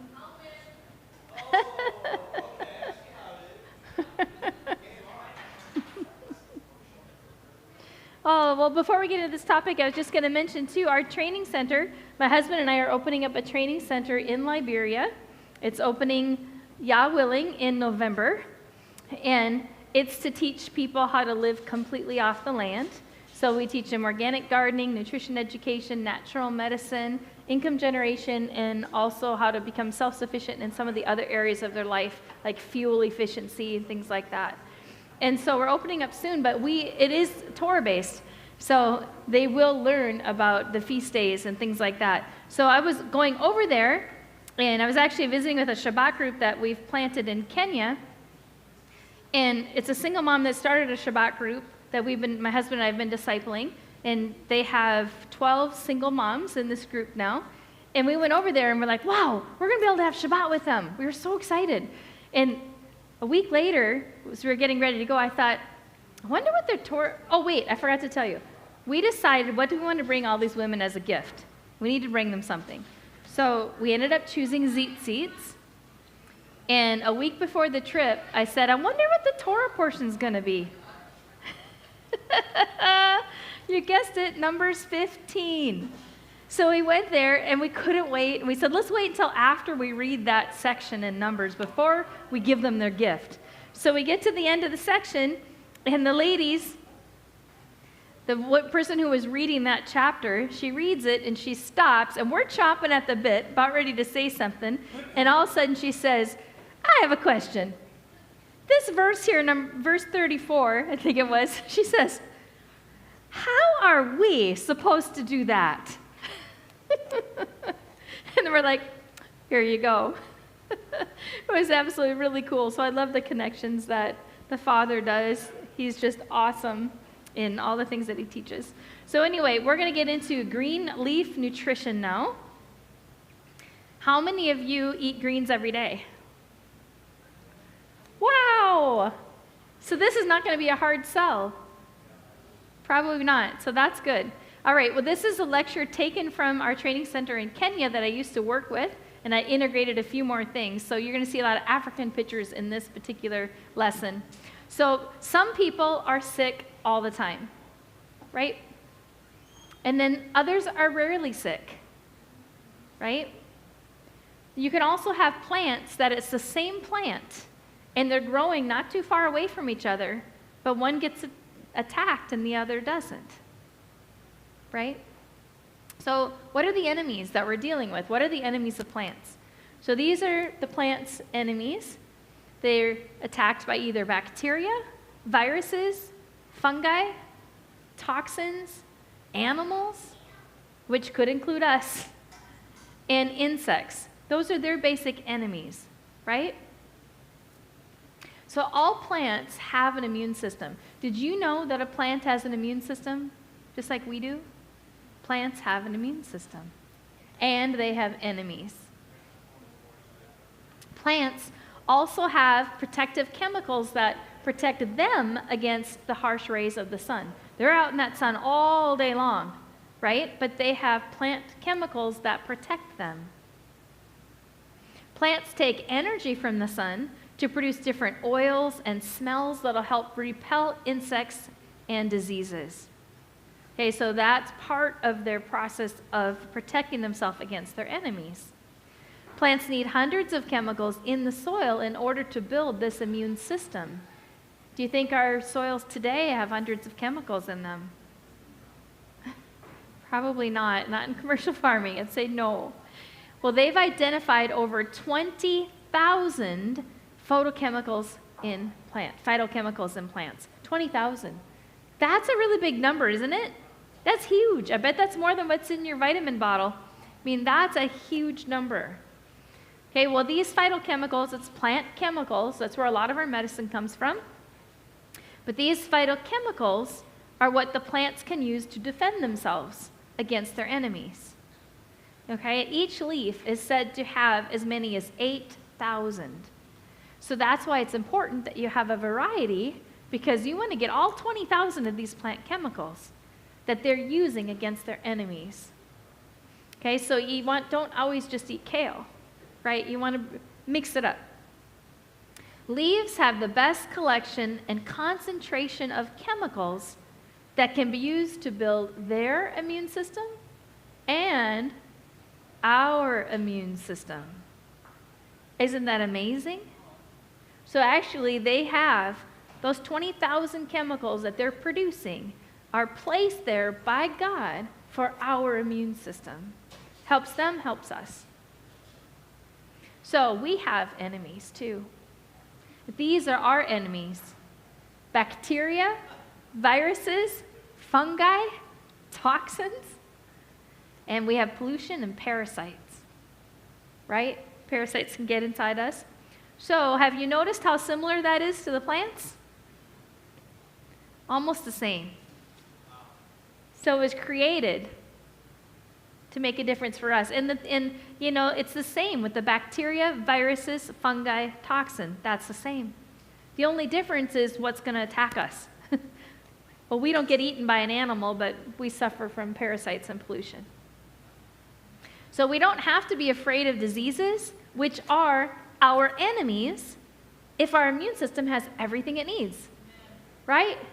So the same thing, if a plant has everything it needs, it's not going to get attacked. So it's the same thing. We need to make sure that our immune system has everything it needs. So one of the benefits that green leaves provide for us is chlorophyll. Chlorophyll is a huge benefit. Do you have a question? Okay. All right. Preach it. Yeah, chlorophyll is amazing. And do you remember, if you were here yesterday, when we talked about the root cause of cancer being oxygen-deprived cells? Chlorophyll delivers oxygen to your cells. It's phenomenal. And so we want to make sure that our cells don't run low on oxygen. So what is chlorophyll? It's liquefied sun's energy that life absolutely depends upon.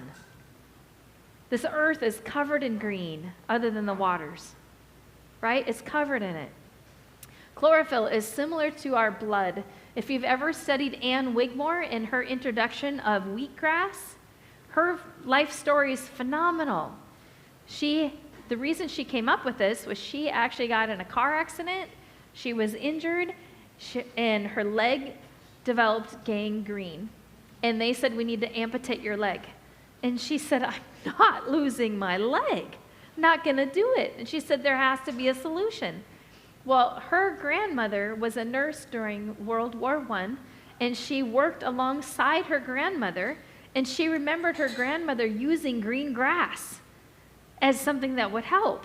And actually, I've read reports of during World War I, them using wheatgrass juice, a juiced grass, in place of blood because they didn't have enough blood for infusions.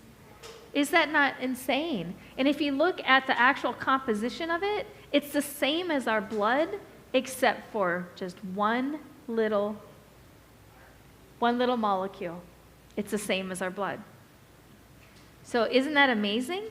So it actually, so she took the juice. So she thought, well, I live inside, whatever. I bet I could grow this inside. And she's the one that figured out how to get trays of 1 inch of soil and put the wheat on it. And after 7 days, harvest it when it's in that young stage of its life and started juicing. And she converted her whole kitchen into this whole production of growing wheatgrass. But she juiced it and she applied it to her leg with that gang green. And it healed it. And she saved her leg. And so that was her initial testimony. She started telling everybody about wheatgrass. You can do this inside, and in 7 days, you've got this wonderful, incredible green living food that can do miraculous things for you. And so eventually, places started popping up, wellness centers. There's one in Florida, not far from me, that she opened. She opened a couple, I think there's 5 in the United States that eventually got opened. But people can go and they could be saved. The one that's in Florida, there was a guy that was dying of cancer and the family pulled him out of hospice and drug him over there and basically pulled up to the door and said, here you go. And that guy today runs the wheatgrass juice bar there. It was just phenomenal. The stuff that if your immune system has what it needs, God programmed it to heal. We've got to give it what it needs. And so in Ann Wigmore's story, that's the lady that I shared yesterday, that when this center that she had for people who are trying to recover from illness, when it caught fire, and she ran in and out of the building. She was 86 years old. She ran in and out of a building on fire, taking the patients and carrying them out of the building. And she got them on the lawn in safety, and the only reason she died was she inhaled too much smoke. And she was 86, and she still had her own hair color, her natural hair color. The power of greens is phenomenal. It's absolutely phenomenal, okay? So chlorophyll will heal and cleanse all of our organs. So we get cleansed inside and out, okay? You can use it topically too. It's just awesome. Chlorophyll will destroy pathogenic bacteria, fungi, and cancer cells, which is the testimony I just gave you, right? It's also proven helpful in preventing and healing heart disease, right? Arteriosclerosis. Well, that's what, the number 1 killer in the United States? It goes back and forth between heart disease and cancer. But I've seen statistics that said the number of people that die from heart disease worldwide is the same number as 4 jets, so jumbo jet airline planes, crashing into each other every hour worldwide. So, this is a serious problem. And a lot of these problems are ones that you earn from eating the wrong diet. It's not one that you happen to have caught, It's from a lack of knowledge. That's what we perish from. So chlorophyll makes the body more alkaline. And again, yesterday's we talked about the root cause of cancer was an acidosis condition of the body.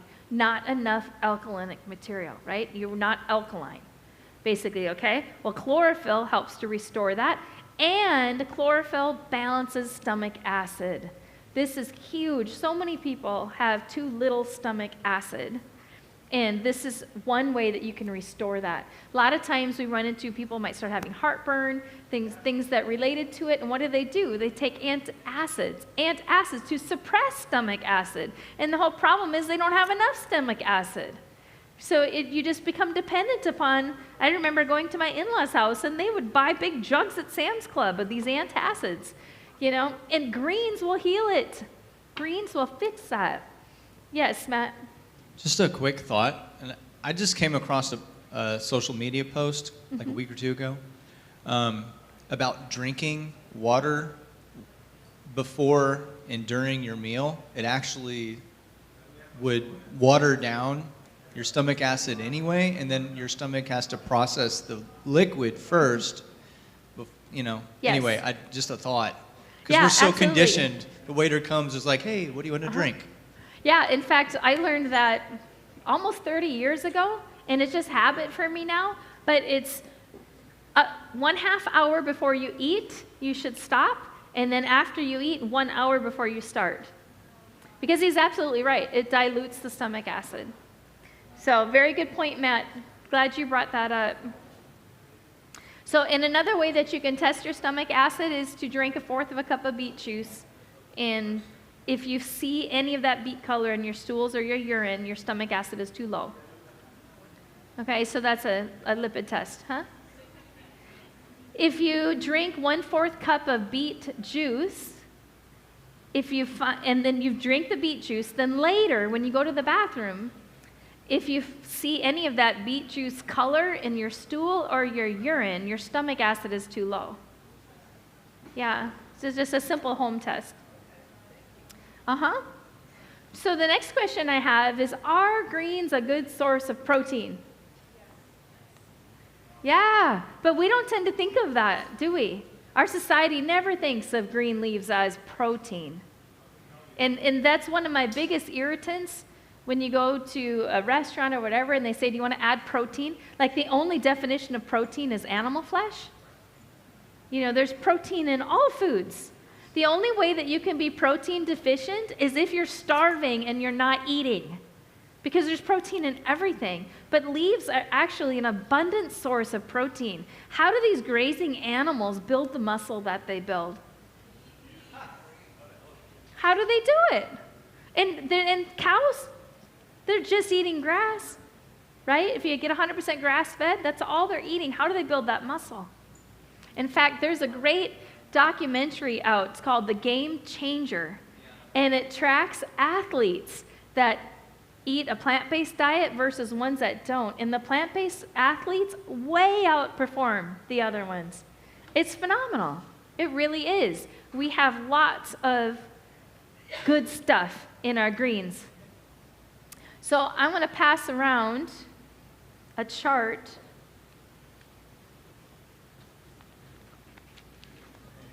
I'm going to pass this around for everybody to see. This is a chart of the recommended daily allowance for protein each day, okay? This is how much protein should we be getting per day.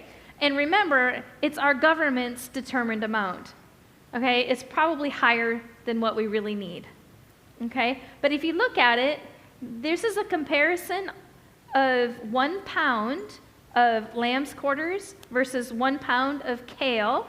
And if you look at it, 1 pound of greens will meet your protein requirements with 1 pound of greens. And you can literally, and I encourage you that if we want to pass this around, do you guys want to see it or do you want to? Okay.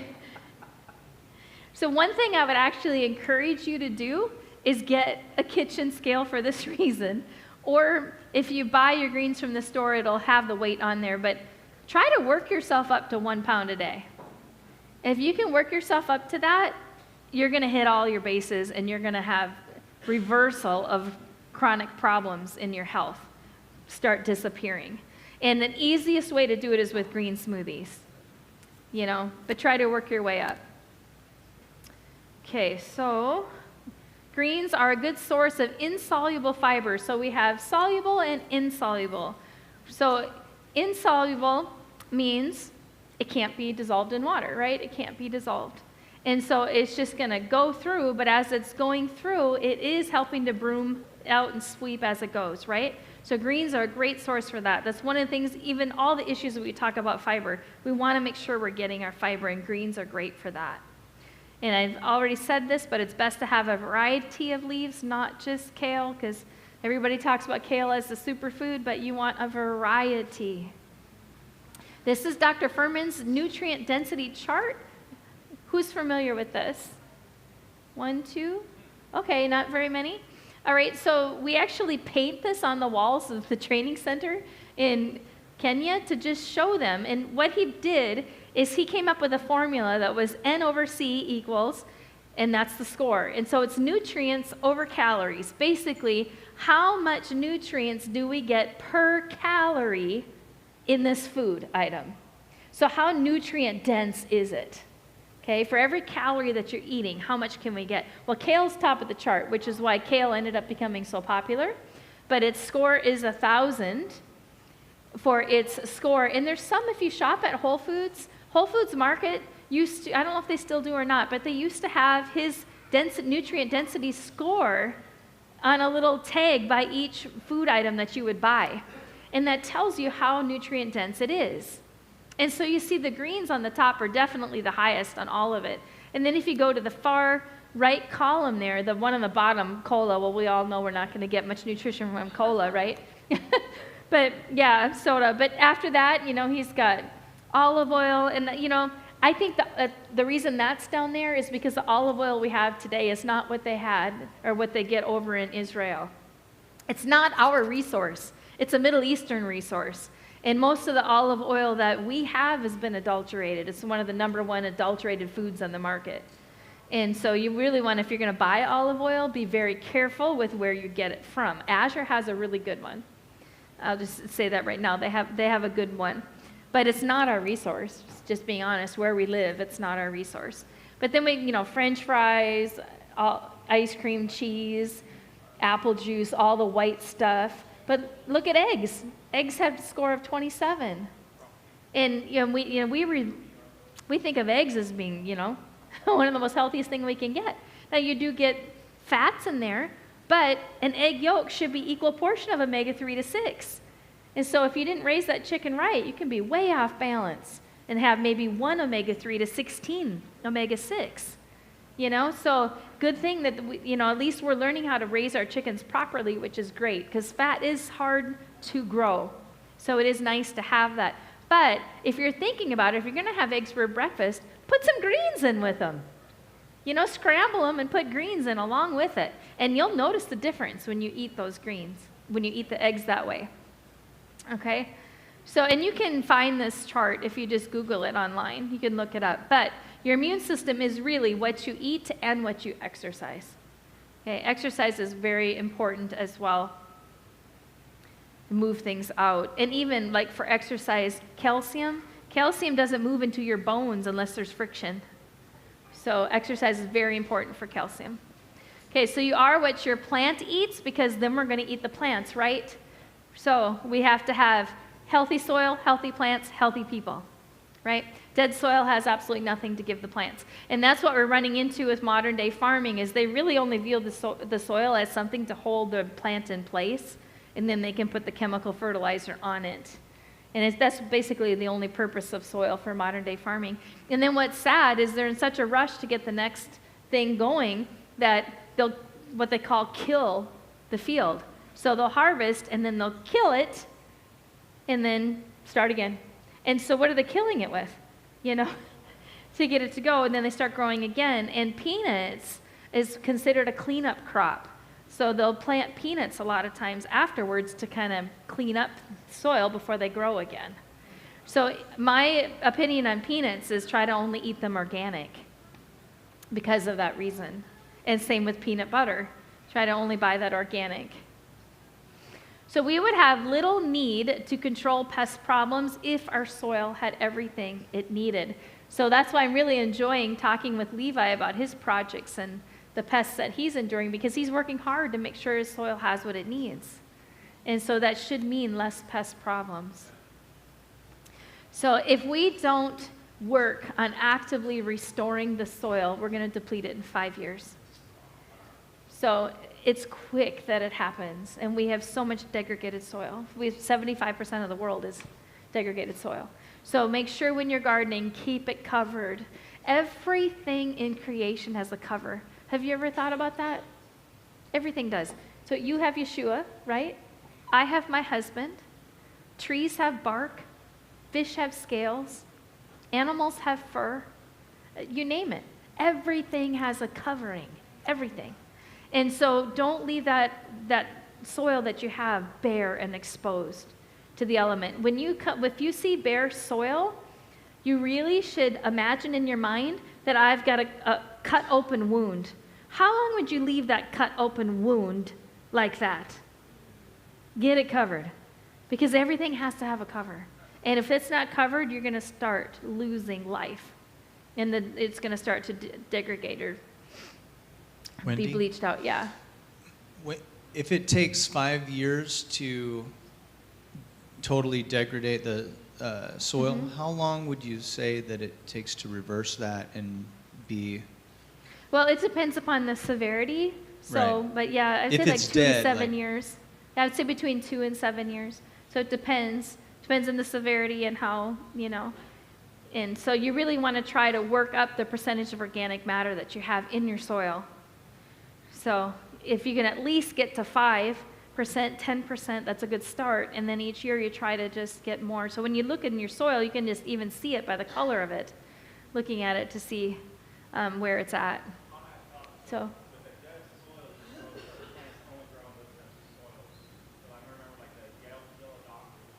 Mm. Yeah.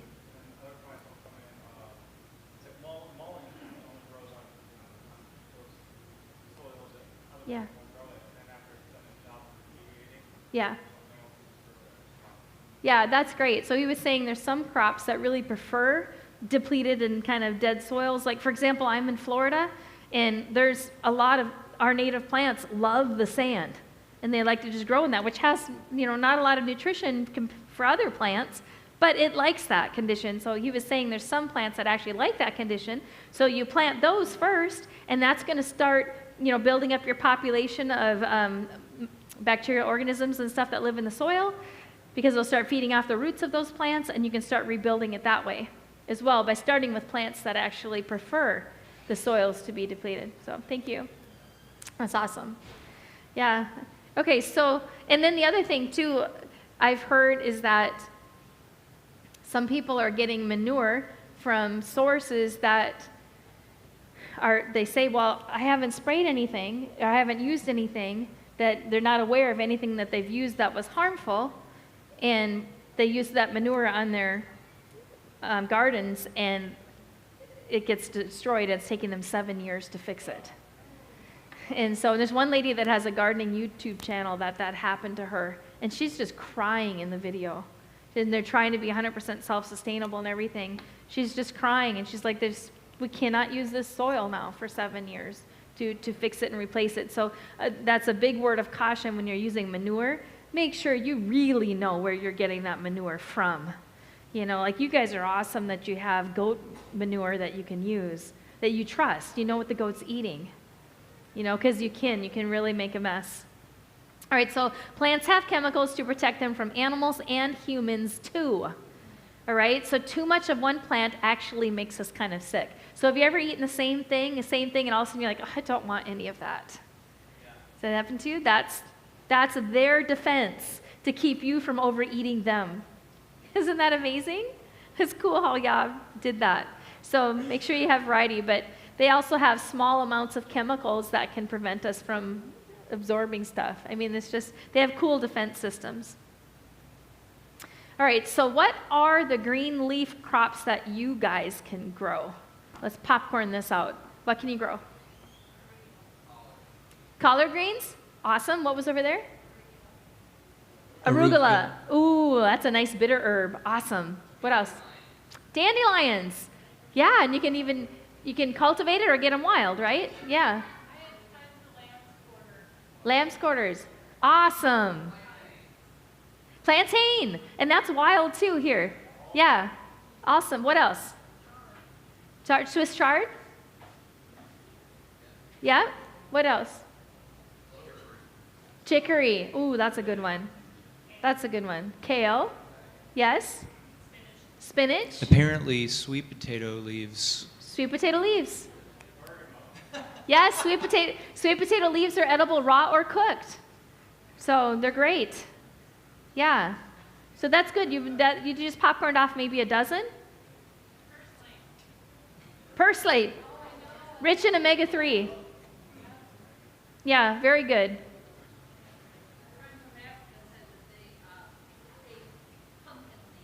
Yes. Yeah. Yes, that's a very good point. Pumpkin greens, they are edible. I usually cook mine. I'm not 100% sure if they're edible raw. She cooked them, yeah. But pumpkin leaves, and they're mild tasting. So pumpkin leaves are great, and a lot of times it's prolific. on a pumpkin. Usually if you're going to go and harvest leaves from like pumpkins or sweet potatoes, try to never take more than 30% at a time. Okay, for them. Yeah, and green beans have edible leaves. Yeah, but those you want to cook them because they're not real palatable when they're not cooked. But you can cook them. The other thing you can do with green leaves, this is something we do for food security in Africa, is they'll take the leaves and cook them and dry them and grind them into powder. And then you can put that powder into your food. So you can keep adding more nutrition and more nutrition. Yeah. Well, they're going to have a pestle and mortar, but you could use an old meat grinder. Yeah, you can use meat grinders for that. You can use blenders if you got electricity, things like that to powder it. Yeah. Lettuce, you're adding another one. Yay. All the different lettuces. Awesome. Good job. So now yeah. So here's some of my favorites, beet greens. Yeah, beet greens are awesome. We've got dandelion, someone already said that. Mustard greens was another one. Swiss chard. And I think the other one was, it looks like a legume type leaf.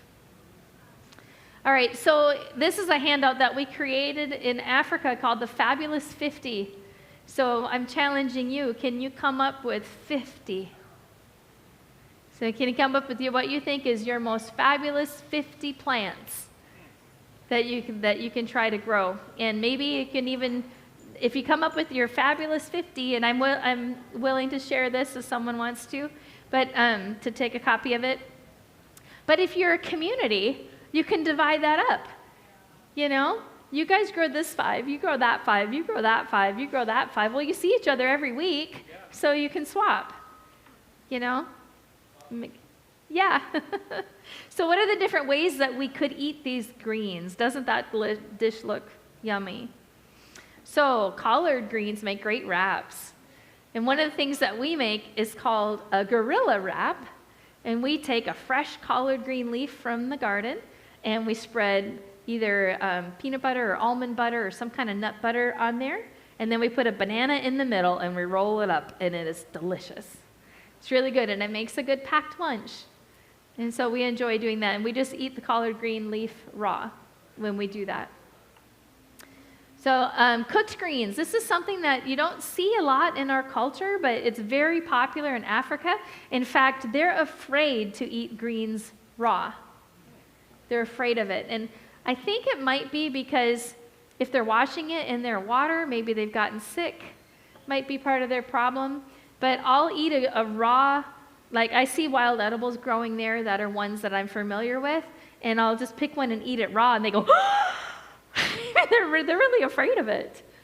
You know, so that's one of the things that we're also trying to help them with. But one time I was at the Pottery tribe, and I was showing them how you can extract the nutrients from grass. You know, there's a lot of orphanages that we've worked with. They don't have access to the food that they really need, but there's grass growing all around, and we can't digest the fiber in grass, but there's still chlorophyll and there's still nutrition in there. So I was at the Pottery tribe, and I said, this is all you do. And I pick up a handful of grass, and I put it in my mouth, and I chewed and extracted all the juice, and then spit out the cud. I'm like, you don't need any equipment. You don't need anything. God's given you grass, and all grass is edible on the whole earth. You know, look what he's done for us. A free resource, right? And then 2 minutes later, a cow walks by and urinates. I thought, okay, if you eat anything unclean, then you'll protect me. So they probably thought I was nuts. But I taught them something still. You know, because people are perishing for malnutrition-related diseases over there. They're getting their rice and they're getting this, but they're not getting the all these phytochemicals that they need. That's what they're not getting. So they can get it from the grass if nothing else. They can extract it. So for cooked greens, huh?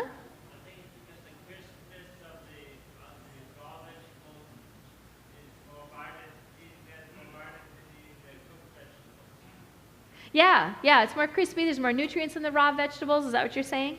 I think it's because it's more violent to eat the crispness than it is to eat the soft cooked vegetables. Okay. So I wanted to just explain the way that we eat cooked greens, or the way we fix them over in Africa, because it's so simple. The greens are first steamed, and once they're steamed, then we have another pot, and we'll saute some onion and some peppers, maybe from the garden, if you've got garlic, anything like that, and just saute that. And once that kind of browns a little bit and sautés, then you can just add some seasonings if you want, add your steamed greens and a little salt and pepper if you have it. And that's it. It's really, really easy to make cooked greens. You don't have to find a recipe. It's just a simple way to do it, and you use what you have. You know, my rule of thumb is always the recipe calls for what you have. Okay? Yeah. So pesto, that's another great way to get a bunch of greens into you. And you can make pesto out of more things than just basil. Parsley makes great pesto. Very delicious. And so you can experiment with that. And then blended soups is another awesome way to get greens into your diet. You cook your greens and then blend them up into a soup. Green smoothies, probably number one on the list. Really incorporate green smoothies into your diet. The blender breaks down the cell walls within the plant, so you're going to absorb a lot more nutrition from the greens than if you just chewed them in a salad. And you can make them, and you can take them with you and keep them in a thermos throughout the day. It's fast. Yesterday I was eating a bowl of sprouted grain for breakfast, and I had some berries in there, and we needed to run, and I was thinking, man, I wish I had some greens for breakfast anyway. And I thought, well, what the heck? I threw my cereal and berries and everything in the blender, dumped my greens in, and just blended it all up into a smoothie. Why not? And it was great, and I got more nutrition that way. So it worked really, really well. So Victoria Petenko, who knows her? Nobody. She wrote the book called Green for Life. Green for Life. And she is one of the people responsible for the raw food movement in the United States. But they started running after, first they got all their ailments fixed, and they were healthy. But then 10, 15 years down the road, they started having problems with their teeth. They started having warts or signs that they weren't really having optimal health. And they're like, what's going on? And so she did a lot of research, and she found out that they needed to greatly increase the amount of greens. They were snacking on nuts and seeds and making seed crackers and these kind of things that you eat on a raw food diet, but they didn't get enough greens. And so they started, and when she did the research, she's like, okay, we need to get a pound a day. How are we going to get a pound a day into your body? She was homeschooling at the time, and she gave them that assignment. You find out how to get a pound of greens into your body every day. And she is the one that invented the green smoothies. So that she's credited for that. And so she found a group of people that were willing to do an experiment, and she got a doctor willing to oversee the project. I think there was 29 people that signed up for it. And they did like a 6-week, it kind of was a short trial. Normally trials are much longer. But it was a short, just a couple months trial. And they were told they could not change their diet, but they had to add 1 green smoothie a day. But it needed to be a quart. So, it was a fairly good amount, trying to hit that 1 pound of green mark per day. And I'm telling you, the second half of that book is testimony after testimony after testimony after testimony after testimony. It's just phenomenal. So it's a great book if you feel like you want to take time to dive into this. It's called Green for Life. Yeah. So it's very interesting. So that's just a simple thing. That's a small change that someone can start to make, even if they don't change the rest of their diet. Just those people didn't. Just start adding 1 green smoothie in per day. So salads, right? That's the first one that you think of as salads. My only caution with salad is the salad dressing. Okay. So you really need to be careful what you're using for a salad dressing. In fact, there have been people who have decided that I'm going to try to lose weight and just eat salads, and they end up with a heart attack. Yeah. So how can a salad give you a heart attack? If your dressing is made with soybean oil.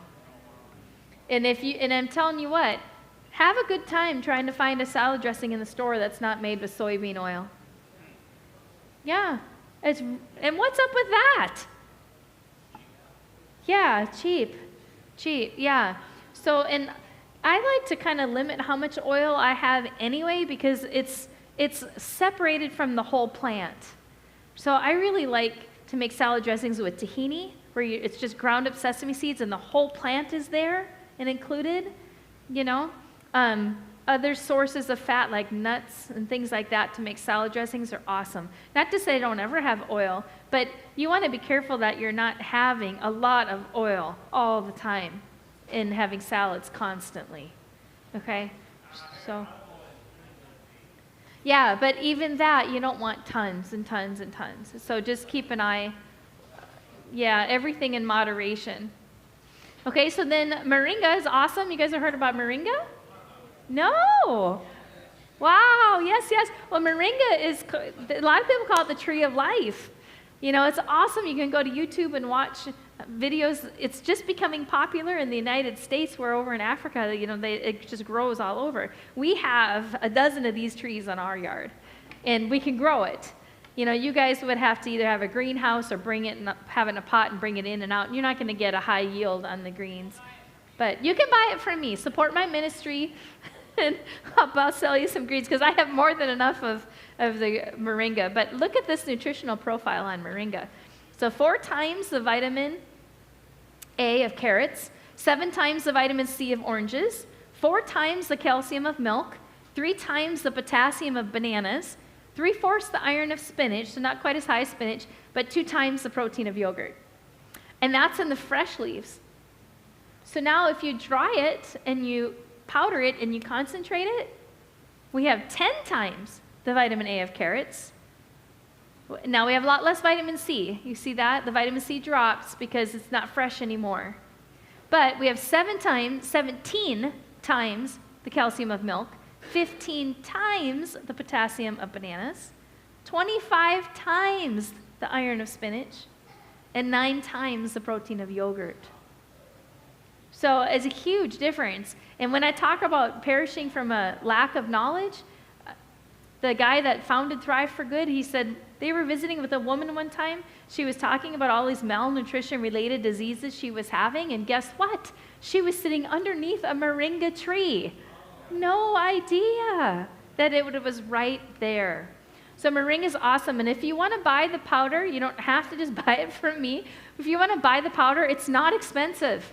It's not expensive. And they've done studies in Africa that have shown somebody who's suffering from a malnutrition-related disease, if they take 1 teaspoon of moringa powder and stir it into every meal, in 4 months, all those issues were gone. So what a simple solution. Very simple solution. So, and we talked earlier about chlorophyll and how important chlorophyll was for us. Well, look at moringa on chlorophyll. So the fresh leaves had 80 micrograms, but look at the leaf powder, 1,268 milligrams of chlorophyll. Leaves are, huh? I can probably come up with a pound of moringa seeds, yeah. And moringa seeds, that's actually my resource for oil. And moringa seed oil is equal with olive oil for nutrition. Isn't that cool? So yeah, that's one of my sources for oil. Okay, sproutpeople.com, that is where I learned to sprout. And they have a lot of very unique mixes. One of them, they have a brassica mix that's got like 28 different brassicas in it. So that's amazing to add variety, and it saves you money. To buy all these different vegetables would cost a lot of money versus sprouting the seeds. So when you go there, you might think, oh, you know, something's $30 a pound. But you know what? That pound of seed is probably going to last you 6 months to a year. So don't be upset if you see the price and it seems like it's a little high. Their seeds have higher germination rates than other places that I've bought seeds from. So I do really recommend them, and they have so many videos. If you're not sure how to sprout, they've got a video for whatever you're struggling with. So they're awesome, and that's a great way to get these concentrated green leaves into your diet. So then you also can grow what's called soil-grown sprouts. So this is black oil sunflower seeds that you put on just a 1-inch tray of soil, and in 7 days, you've got something you can use for a salad. You've got lettuce, and in 7 days, you just cut it off. And man, if you research the nutrients in these things, they're phenomenal, and they taste so good. And kids love them. Kids are really attracted to these. So I used to have a circular planter that I kept on the middle of our dining room table when our children were growing up. And I would grow these, and the kids would constantly walk by and sit down and just pull on them and eat them. And they would just snack on them all day long. And look how hard it is to get a kid to eat a salad. But you have these out, and they just snack on them. They love them.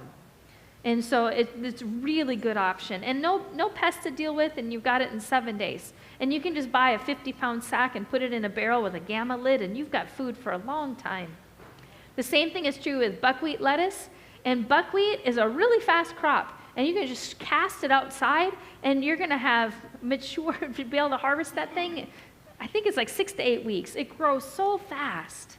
And it's edible, so even when it comes up. And if you let it go to seed, it just keeps coming up, and you can go out and keep cutting it off. I mean, buckwheat's awesome for growing lettuce. I really like it. If you want to use it as a grain, it's more meticulous to separate the hull from the seed. But if you're going to grow it into lettuce, you don't have to worry about that. And so it's an awesome crop to learn and start growing.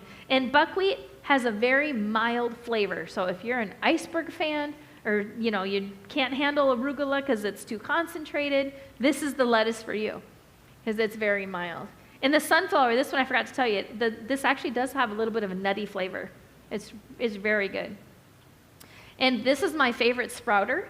I did get it from Amazon again, but I love this. It's very compact for storing it, but it works great for growing those soil-based, soil-grown sprouts is the technical term. But it has a nice dome for keeping it covered the first day or two as they're germinating, and then you remove the cover, and then you can put water in that bottom tray.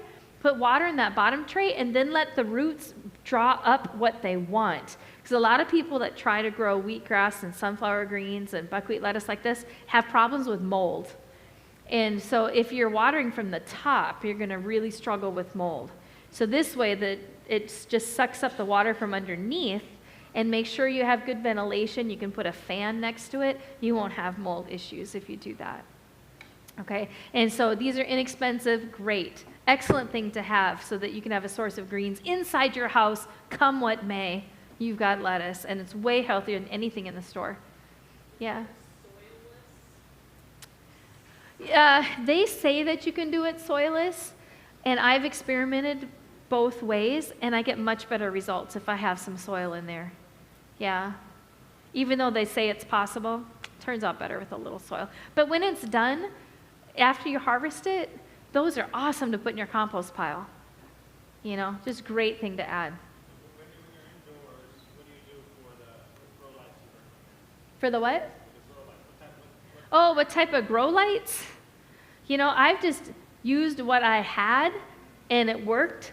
So I don't know. I would just Google grow lights and see which ones come up. I can't recommend one. I've just kind of used what I had, and that's probably my husband's department more than mine. Yeah, sorry. So I don't have an awesome idea to give you there. Okay, but just remember, don't be trusting all this man's white food. Look at that. Does that even look like food? It just doesn't. Yeah, not anymore. Mm-mm. So green covers a multitude of dietary sins, which is so true. If you're eating a lot of greens and you're eating that pound of greens, when you go out to that special occasion, you go to the restaurant and you have this and that, it doesn't seem to affect you. It really helps.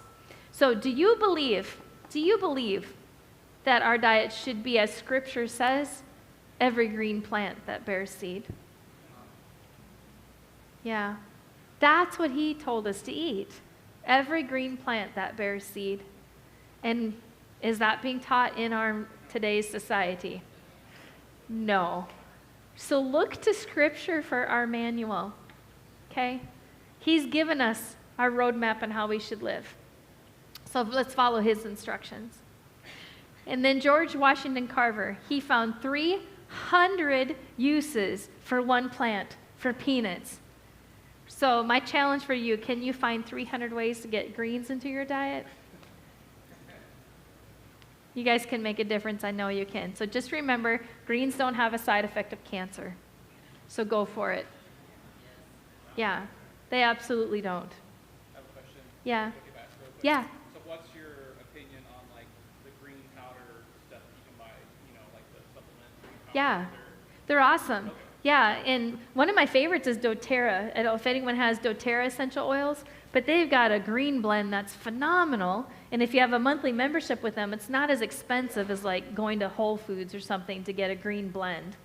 But yeah, they're great, but I wouldn't use them and then not eat greens. But in addition, yeah, awesome. Yeah, absolutely. And you can start to create your own too if you start powdering things and stuff. But yeah, definitely. Okay, so people die, right, every single day. So real quickly, we're supposed to help the widows and the orphans, right? Yeah. Okay, well, we've been trying to. How many organizations are trying to help especially the orphans? And in the year 2000, we had 40 million orphans. And in the year 2020, we had 54 million orphans. So in 20 years, we went from 40 million orphans in Africa to 54 million. Okay, that's a huge increase, right? So what we're doing is not working, right? So what's the real problem? The real problem is that every single day in Africa, 400 moms die from malnutrition. 400 moms. And the malnutrition is because of a lack of knowledge. There's grass around them. There's moringa, there's this. It's a lack of knowledge. So 400 moms die. How many orphans are created every single day? A lot of these families, they don't understand natural family planning and how to say you have a headache when you know you're fertile. They don't know how to do that, and so they have 8, 9, 10 children. And so they die, and these are all going into the orphanages. And so that's what we're trying to do. We're trying to educate, bring knowledge, teach them this nutrition so that they don't die. And that's our way of helping the orphans. If the single moms, we're also trying to help them as well because they're single moms. A lot of them can't read or write. They have no education. They have all these kids they can't afford to put in school. How do they go get a job? And if we just give them a handout, it's not going to change anything. So we have to teach them. We have to train them. And we have to help educate them. And they don't have enough money for adequate nutrition. So this is the whole cycle. That's why our training center is so, so, so important. And so we're opening in November. And this is just a project that my husband and I started. We are not part of an organization. So I really ask that if you can partner with us, go to our website, pray with us, get involved in the newsletter, donate if you can, because the majority of what we're doing over in Africa is coming from our own paychecks, just my husband and I. So we really need help. This is a big thing, and we really need help. So if you guys believe in what we're doing, I ask that you come partner with us and help us with it. So before we finish this lecture, I have one video. You need to say something? I was thinking of supporting you. I was trying to find your store, but it says there's no items on that page. Oh, okay. So that's a good question. She was saying she was trying to find the store, but it says like there's no items and stuff on that page. So I don't know how I feel about filling out all the SEO and my Google page and all that. I kind of want to be hidden in a way. And I kind of want only the people to go to my website to actually be my friends and those that know about what we're doing. And I can talk freely on my website. So you have to actually type in the web address. You can't search for it. It won't come up. So you have to actually type in the web address. And then when you get there, there's drop-down menus. Like across the top, it has our current projects, ongoing projects, and then completed projects and future projects. So we're trying to constantly update that so you know what we're doing, what's happening. Well, where did our donation money go to? What did it accomplish? We're trying to keep that updated so you actually see it. And then when you click on like what would normally be a shop menu, it has like our international training projects, our single moms projects, the Pakot Water Tribe project. You click on those, and then that'll have the different needs for those projects. And if you click on that need, it'll give you more details and a chance to donate. And the donation, I had to put it in like it was a product, so I couldn't like let you choose how much to donate.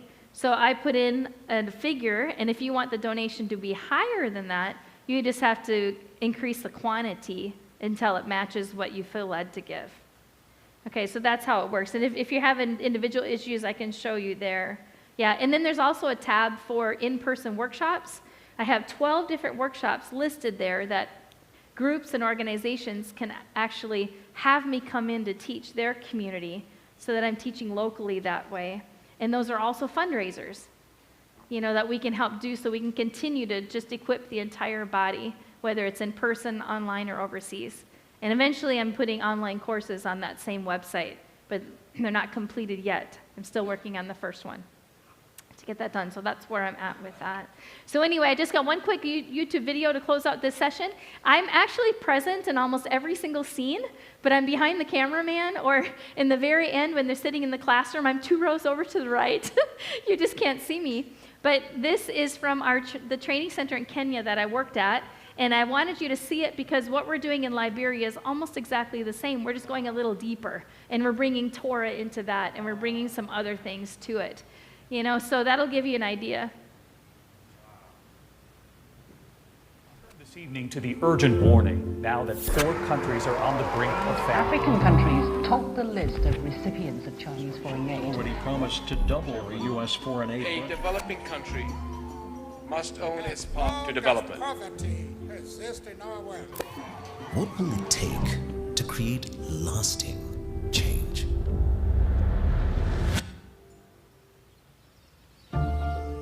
It's nearly impossible to create a future out of poverty when billions aren't getting the nutrition needed to flourish.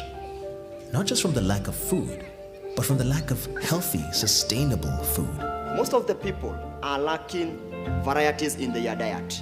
You find that they are taking only one type of food, which we feel is not giving them all the nutrients that the body requires. What if we could cultivate the abundance that already exists in places like Africa? What if all that's needed for change is in the very soil beneath our feet? It all starts with a seed. Today I'm going to teach you how to plant or to sow different seeds and plants. We call our farming life gardens because it empowers us to grow life-giving nutrients anywhere without chemicals or expensive equipment. We have seen life gardens transform the health and futures of entire communities, schools, women groups, orphanages, and even prisons.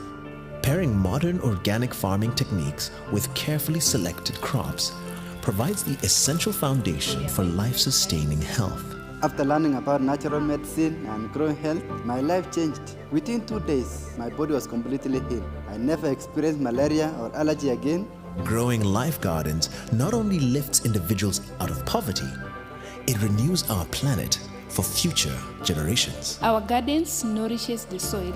Unlike industrial farming, we are never reliant on chemical fertilizers or pesticides, yet we can grow more this way. Change is spreading across this land, and this is only the beginning. Sustainable, nutritious food can be made accessible to all peoples in all cultures, regions, and societal classes of the world. But change like this cannot happen on its own.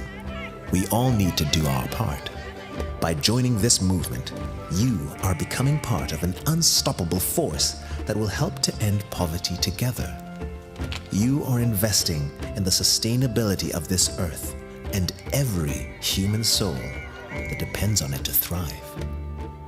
The world is changing. What part will you play? You are not the same person you used to be before. Something have been planted inside you.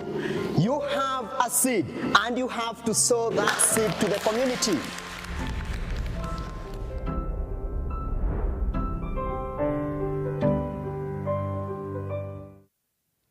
So I'm planting a seed in all of you this weekend. So, and I pray that you take that forward to your communities. Yeah.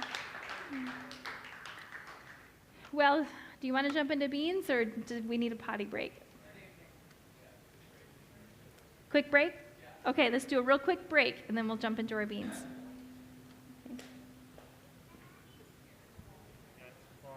Oh, thank you. Yeah, I need to be drinking.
Okay, let's come on back.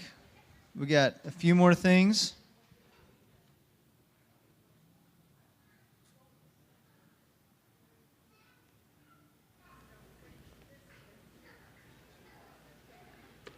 So then, oh.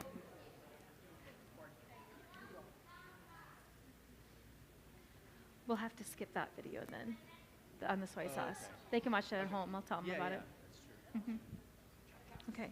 Okay, you guys ready for the home stretch here? Everybody's got their soy sauce and their kimchi and their sweet potato leaves, snacks. I was trying to be funny. It's not working. Ha! I'm just going to sit down.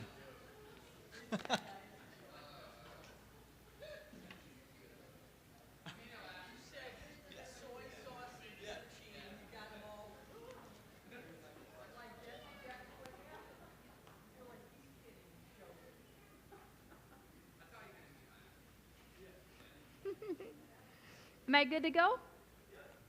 Okay, so we didn't realize time. We wanted to give more breaks today. Plus, I tried to talk a little slower and be not so overwhelming today. I don't know if you noticed that difference, but it ended up pushing us a little later. So we're going to try to just give you the bottom line of what you really need to know about beans. And then I'm going to get into that final message that I've got for you guys. So when it comes to beans, I guess I have to skip the humor about beans. Beans is a magical fruit. And we're going to have to just get into the nuts and bolts. So did anybody take the leaky gut exam that was in the handouts? No one? Okay. Oh, so we'll get with you and show you the handouts, how to get them, okay? But yeah, so go make sure that you do that. But that's also another thing that is associated with beans, because beans will help to seal up the lining of your gut. Okay? And beans are very much associated with longevity. So the people who live the longest in the world consume the most amount of beans. And it's a proven correlation. So we look at the blue zones, people are living into their hundreds, and beans is a staple part of their diet on a regular basis. Joel Furman, if you research him on YouTube, he has lots of stuff on beans. Some of the highlights that I've got for you real quick from him is he said beans contain a nutrient called IP5. It's long and hard to pronounce, but this particular substance in beans will not allow tumors to grow. Okay, so that's phenomenal right there. That's one huge reason to eat beans. Some of his studies have said that beans eaten 2 times a week, just twice a week, had 50% reduction in colon cancer. That's a big statistic. So beans also prevent overeating because they're really filling and they're slow burning. They're rich in polyphenols. We talked about that in the wine class. It's a really good antioxidant. They're rich in lots of other antioxidants. Antioxidants are usually associated with color. So look at our beans, black beans and red beans and lots of color. So in that color, it doesn't come out in the toilet. It stays in us. It just really helps us. So beans are rich in sulfonins, which we learned yesterday. And so we learned that we can make soap from beans. If you missed that yesterday, catch me after, and I'll show you how we did that after this whole thing is done. But what it does for us in the inside, what do sulfonins do in the inside? Well, sulfonin is actually another phytochemical, but what it does is lower blood lipids. Okay, so that's great. You need to get some of that, the unhealthy fats out of the blood. It lowers our risk of cancer, and it lowers our blood glucose. So that's very significant help. So beans are also a super good source of protein. If you compare beans against meat, beans pretty much have the equal amount, except there's one bean, I think it's black, that's a little higher. And so beans are awesome. And if you think about protein, when you get it in from a plant source, you just get raw amino acids that your body can now form the protein chains that our body needs. So it can take him, oh, this is great. I've got this and this and this. It can form it together. This is exactly what we need. And so when you take in protein from flesh, from an animal flesh, it comes in already assembled as the protein chain for that animal. So your body's got to now take it and take it apart, That's why sometimes you feel tired after a meat meal. It's got to separate all of those amino acids out, and then, okay, now let's form it into what we need. And there might be leftover parts or different things that could actually create a little bit of toxins left in the residue afterwards. It's not that we can't use it, but it's a lot more work for the body to take it apart and then reassemble it. Okay, so that's what's nice about beans, is you get usable protein right away. They also have slowly digestible starch. It's digesting really slow, so that's a very satiating benefit for us.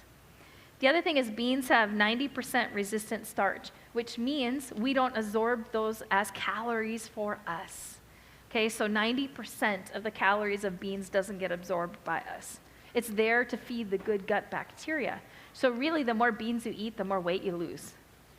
Okay, beans they're just awesome. They're the highest source of fiber for most things. And if I compare the source of fiber that we want for our gut, black beans has 70 units. I didn't write my units on there, but black beans had 70, navy beans 62, lentils 59, split peas 58, corn 45, brown rice 20, rolled oats 17, whole wheat flour 14, pasta 9, and potatoes 5. So beans are much higher in the fiber that we need for our gut than those others that were on the bottom list. So, and it has both the soluble and insoluble. And the soluble fiber dissolves in water. It's gelatinous, and it does something amazing, which we're going to learn in just a minute. So soluble fiber has the capacity to block absorption of unwanted fats. It stabilizes blood cholesterol, stabilizes blood sugar, protects against metabolic syndrome, weight gain, and arthritis, heart disease, gut issues, gallbladder disease and toxicity, liver disease, toxicity, hormonal issues, diabetes. So it's a big, long, wonderful list. But it binds with fat-soluble toxins to take out the daily trash. And it binds with trash from hormones, either male or female, stress hormones, or pancreatic hormones, okay? So it binds to toxins your liver has pushed into the bile. Removes them. It also removes the inflammatories from the system. Okay, so basically the process of the pathway is this. Toxins, whether they're internal or external coming into the body, normal or extra hormones, they move to your bloodstream. The liver creates bile to hold these toxins. The gallbladder stores it, and then hopefully it moves to the toilet. That's the mechanism that I really want you to grasp, okay? So soluble fiber comes along where the stuff is being stored in the gallbladder. It'll come along and it'll grab it and it'll get it out of your body. It's gelatinous. It'll actually grab it and get it out of the body. So if this soluble fiber is not there, what's being stored in the gallbladder for removal, it'll get absorbed back into your blood. Okay, so that's what we have with a hormonal imbalance. So you've got excess hormones that are coming, and they're moving through this process to be eliminated by the body, but there's not enough insoluble fiber to get it out. So it gets reabsorbed, and now you've got an imbalance in your hormones. Okay, does that make sense? That's the big thing I want you to get from beans. So I know some holistic doctors that are actually getting people off of thyroid medicine by increasing the amount of beans they eat every day. So isn't that really cool? So beans are super, super important. Not vogue today. They're not in fashion, but they should be. They're amazing. So those doctors that are doing it, just to let you know, they're prescribing 3 cups a day of beans for these people to do that. So a maintenance level, it would be like, a half a cup 3 times a day. If you really want to make sure that all of this trash doesn't get reabsorbed back in your body, you want it to get out of the body. Okay, so that's the biggest thing that I want you to understand. In fact, when I teach this class, I normally do this class as a roundtable discussion, and we really have a lot of interactive time, which we don't have today, I apologize for, but I go around the room and make everybody explain that pathway, because that's so important that we get that. Because otherwise, isn't hormones a problem today? Yeah, and how many people are on thyroid medicine?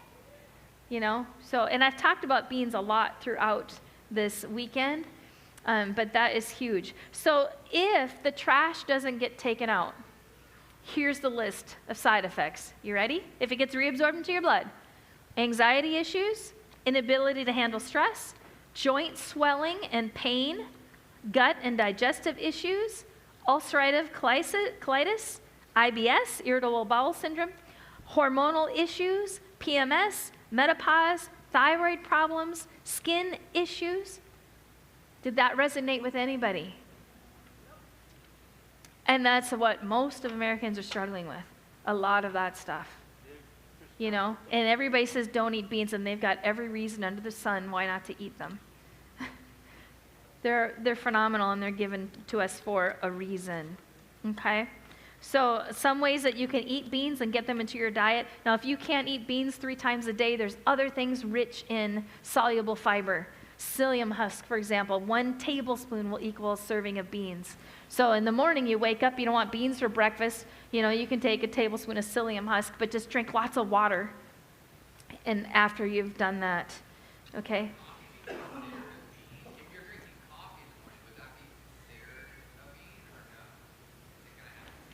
No, it's not going to have that insoluble fiber. Yeah.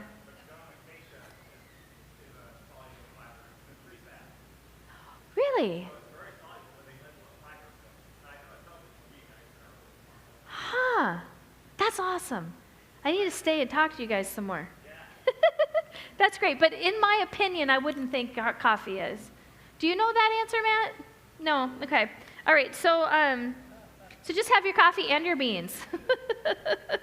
Okay. And then also, Christina, what do you think? Do you think we should make shirts that say beans and greens? Because I just think that is the message we're missing. You know, we need beans and greens. It's just so, so, so important that we need to do that. Yeah, so get your brain going on that. So if you're going to sprout beans, this is important to know. These are the beans that you should never eat raw. It is in your handouts. But don't ever eat raw soybean sprouts, pinto bean sprouts, black bean sprouts, or navy bean sprouts. Those should never be eaten raw, even though they're sprouted. Okay? The others can. My peas over there, we can eat them raw. Okay?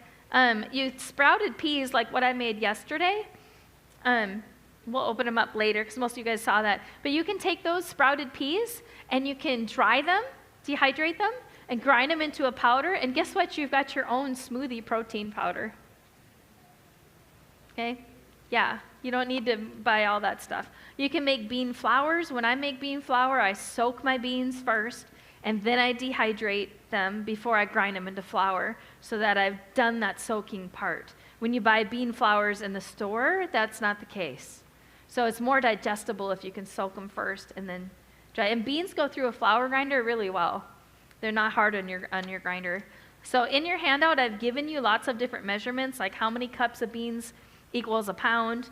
We've got how many dried beans equal cooked beans, how many dried beans equals a can of beans. That's all in the handout. That will help you with that. Canning beans is super simple. You can learn how to do that. Tattler lids, not everybody knows about Tattler lids, but those are a canning lid that can be used forever until Yeshua comes. So you can get those so that you've got a supply. And then I've given you a couple different recipes in the handout for just basic beans. Instapot's great. Crockpot's great. And then there's another method called heat retention cooking that I haven't taught you guys yet. It's how to save a bunch of fuel. You only use 20% of your fuel, but everything cooks to perfection and then just stays warm after that. It's really cool for beans, like if you're doing a 15-pound bag of beans, well, they all have different cooking times, so some are going to be mushy and some are going to be not quite done maybe, you know, and so when you use powerless cooking, everything comes to the perfect texture, and they're great. And that's one thing I've done for fundraisers is actually sew powerless cooking bags, and so I have on hand right now 30 to 40 of those cooking bags.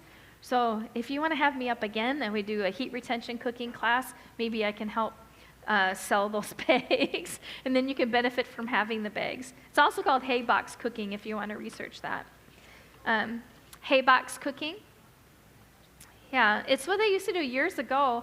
It was actually, the British government sent out instructions during the war and advised everybody to do it because you needed to save fuel, and you only use 20% of your fuel. And at home, I have a biogas digester that gives me 2 hours a day of clean burning methane. So then I can combine that with my powerless cooking method to not use very much fuel. So it's just another resource to do. But hay box cooking, there's a really fascinating book that you can buy, and it has instructions on how to build a hay box cooker. But they, traditionally they would take like a bale of hay and they would empty it out and line it, and then they would put their pot in there and cover it. And then it would just cook without any source of fuel. Once you've cooked the initial 20% time, and then you put it in there, it'll finish cooking without any fuel source at all. And that's what my bags are. It's just like that. They're insulated bag. You get your pot 20% of the way, and then you put it in the bag. And now you can take it to Shabbat. You can take it wherever you want, and it'll keep cooking in the bag. And you can cook overnight, whatever. It's really cool, but it's a whole class. So we would want to do that another day. So soybean products, this is what I'll close with. Soybeans should be sprouted or fermented, even if they're non-GMO. So if you want to make homemade tofu, tofu is not a fermented product. So you should sprout your soybeans if you're going to make your own homemade tofu. And then one video I wanted to show you that I wasn't able to show you, I encourage you to look it up online when you get home. Just go to YouTube and type in traditional method of soy sauce, or ancient method of soy sauce, and it pops up almost the very first one. And it shows that only 1% of the soy sauce still made today is made the historical way, only 1%. And it shows you how it's made. And it's a 4-year process, and it's phenomenal. But you can still buy that soy sauce. And that's what I get, and it's so good. And it's so delicious. So all the other stuff is just imposters. So it's on the handout. I actually have a bottle of the soy sauce on the handout, so you'll see the brand. It's a little more expensive, but you know what? Real food does cost more money when it's the real stuff. And then just use a little less or whatever. But watch the video. It's fascinating. And then if you ever get a chance and you want to learn how to make tempeh, that's one of my favorite things too. It's rich in B12, and it tastes awesome, and it's actually pretty easy to make. If you want me to tell you how I make it, feel free to email me or text me, and we can do that outside of class. But also bean dips, like when I'm traveling, hummus is just such a good, easy option. My everyday bread that I make on the waffle irons, a lot of times I'm dipping it in hummus. When I'm traveling, that works really, really good. So I think that's going to conclude us with that, and we have how much time left? 30 minutes? Look at that. I'm right on track. Okay. All right, because I don't want to just come here and throw a bunch of information at you and leave and hope that you pick up 1 or 2 of the ideas. What I really want to do is really change your life in a way that sets you on a new track, and really makes a difference where you can really identify your calling and be able to move forward in what that is, because time is short and there's still a lot left to do, and we want to align ourselves with that. So I want to share with you what I believe is the pathway to becoming a world changer. And I'm going to do it by weaving in the story of my life. And now that I've been visiting you guys for the last 4 years, maybe it's time that you learn a little more about me. So I'm going to use this, and hopefully at the end, be praying as you listen to this, because at the end I have a little exercise, and hopefully what your calling is will pop into your mind.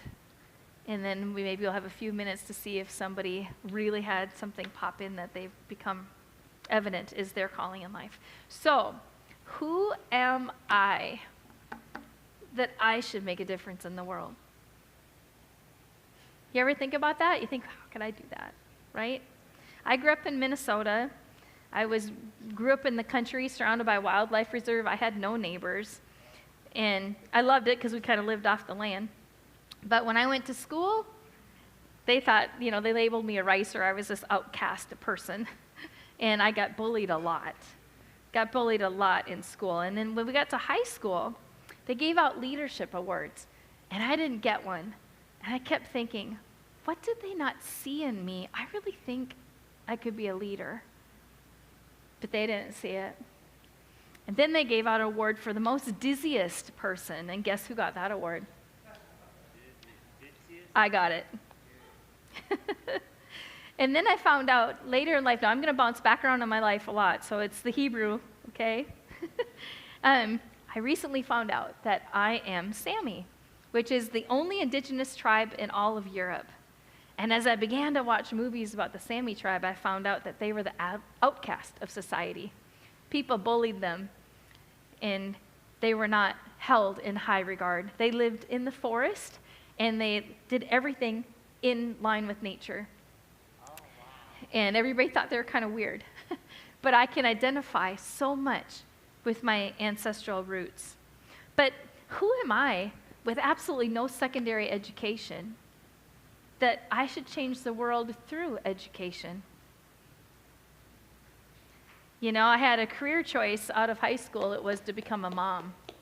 That was my career choice. That's all I wanted to be, was a mom. I got married. We did purchase rental properties, started 3 restaurants from scratch, and which was really fun. But then later in life, when I was in Kenya, I got used to train the kitchen staff at the training center because I had that experience from opening a restaurant. So God pulled that together. But I did homeschooling my children, I taught piano lessons, and I really developed a love for learning and teaching. And I believe the root cause of almost everything is a lack of knowledge. People perish from a lack of knowledge, and here I have an opportunity to impact the world through education despite my lack of titles after my name. In the year 2000, we had 40 million orphans. Today, 52 million, right? Because 400 moms die. Well, then I dove into, and what are they dying from? A lack of nutrition. Well, then I dove into hobbies, one after another, and I discovered that my hobby was learning hobbies.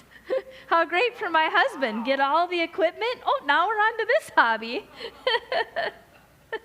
So who was I sitting in guilds learning to knit, quilt, and smock that I should make a difference in the world? Well, I end up in Kenya, and my roommate happened to see that I had washable sanitary products.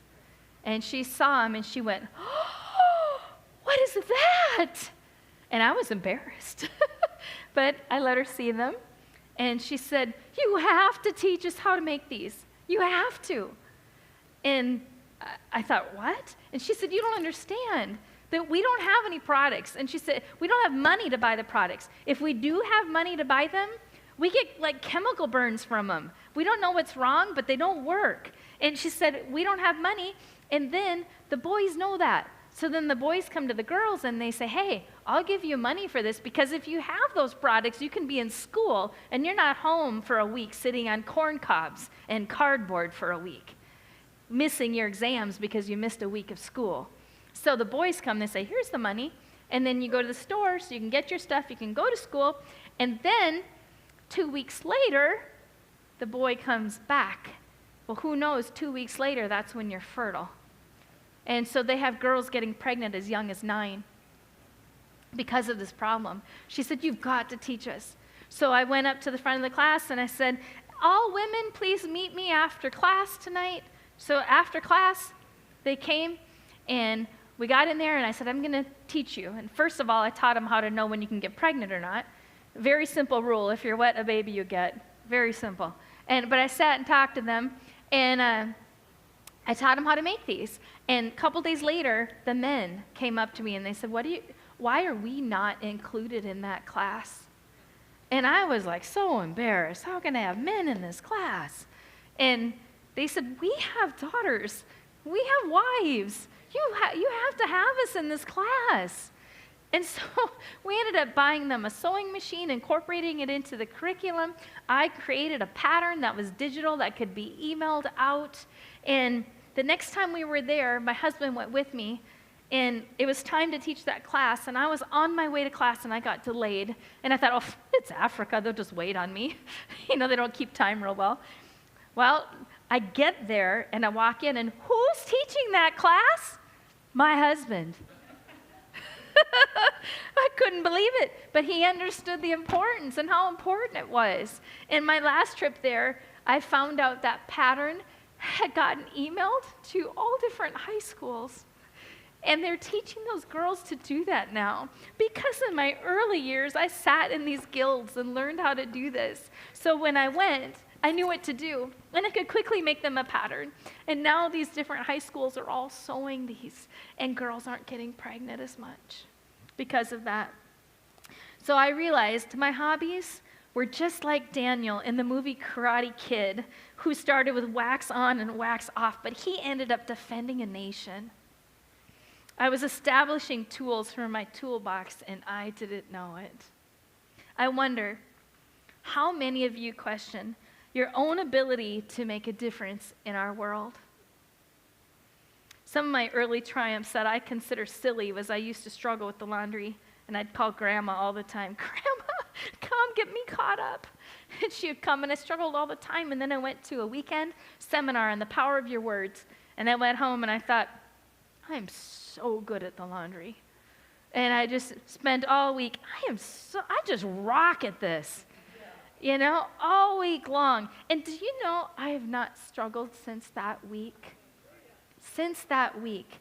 That our words make such a difference. In fact, I was laughing because I make trivets to go in my powerless cooking bags. And I get sheets from thrift stores to crochet into these trivets. So think about the power of words. I could advertise those as recycled cotton, made from recycled cotton, or used cotton. One change in word changes the whole meaning, right?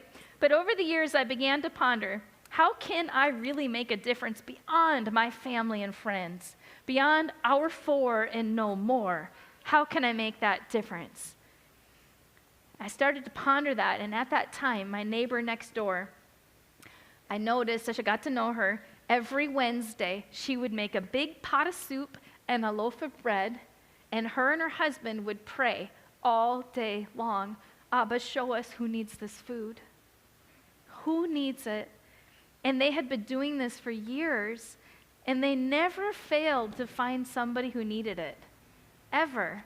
And that just struck my heart so much, because I thought, well, how did she find these people who are in need? Where are they?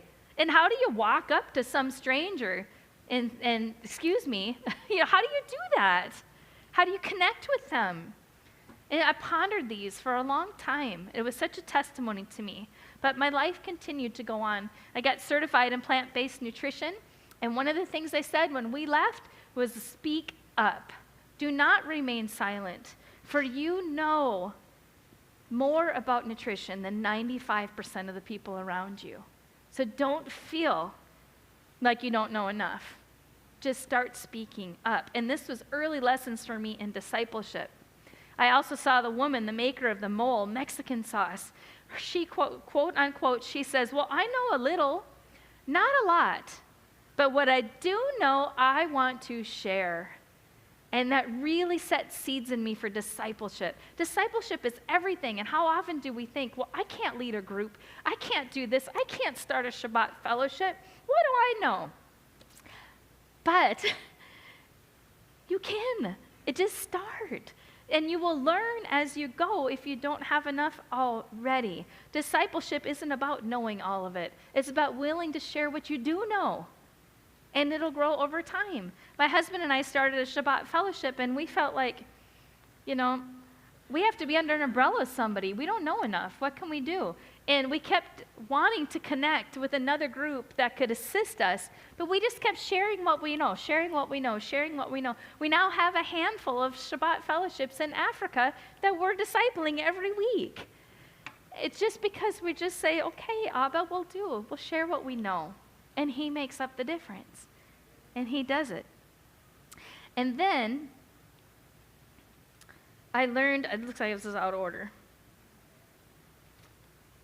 So how did I ever get to Africa in the first place? I had my Perfect Pickler website, and Thrive for Good wanted someone to come and teach fermentation. Well, my brother was going there on a mission trip, and my husband and I were praying, should we go? Should we go? And I get this email, would you be willing to come to Africa to teach fermentation? Whoa, I hit that reply button so fast. So I wanted more information. Now, out of all my competitors, those 30 competitors, I was the only one to reply.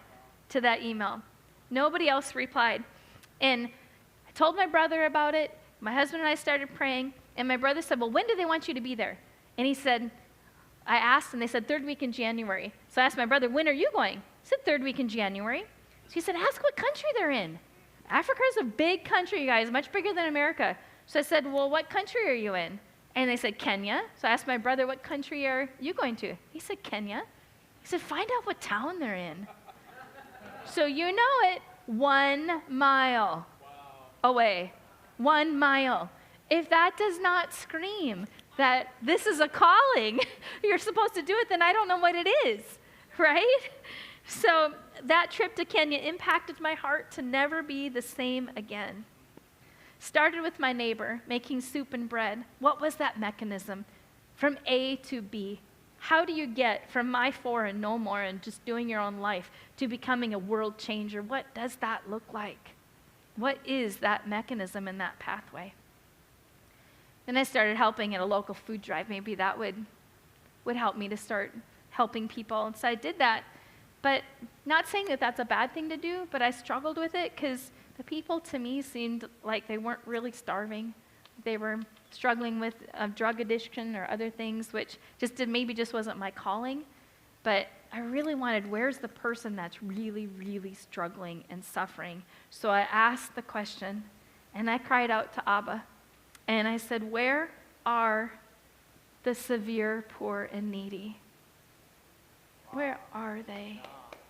And I leaned forward, and then I watched a movie, series of unfortunate events. You guys ever see that? It changed my life. I literally, ever since then, and it's been how many years, I've even said it this weekend, I still say there's always something. And it just began a faith inside of me that it doesn't matter what the situation is, there's always something. It really changed my life. And then I met Valerie. When I went to Thrive for Good, she was what started our whole ministry. I got there, she was the cook.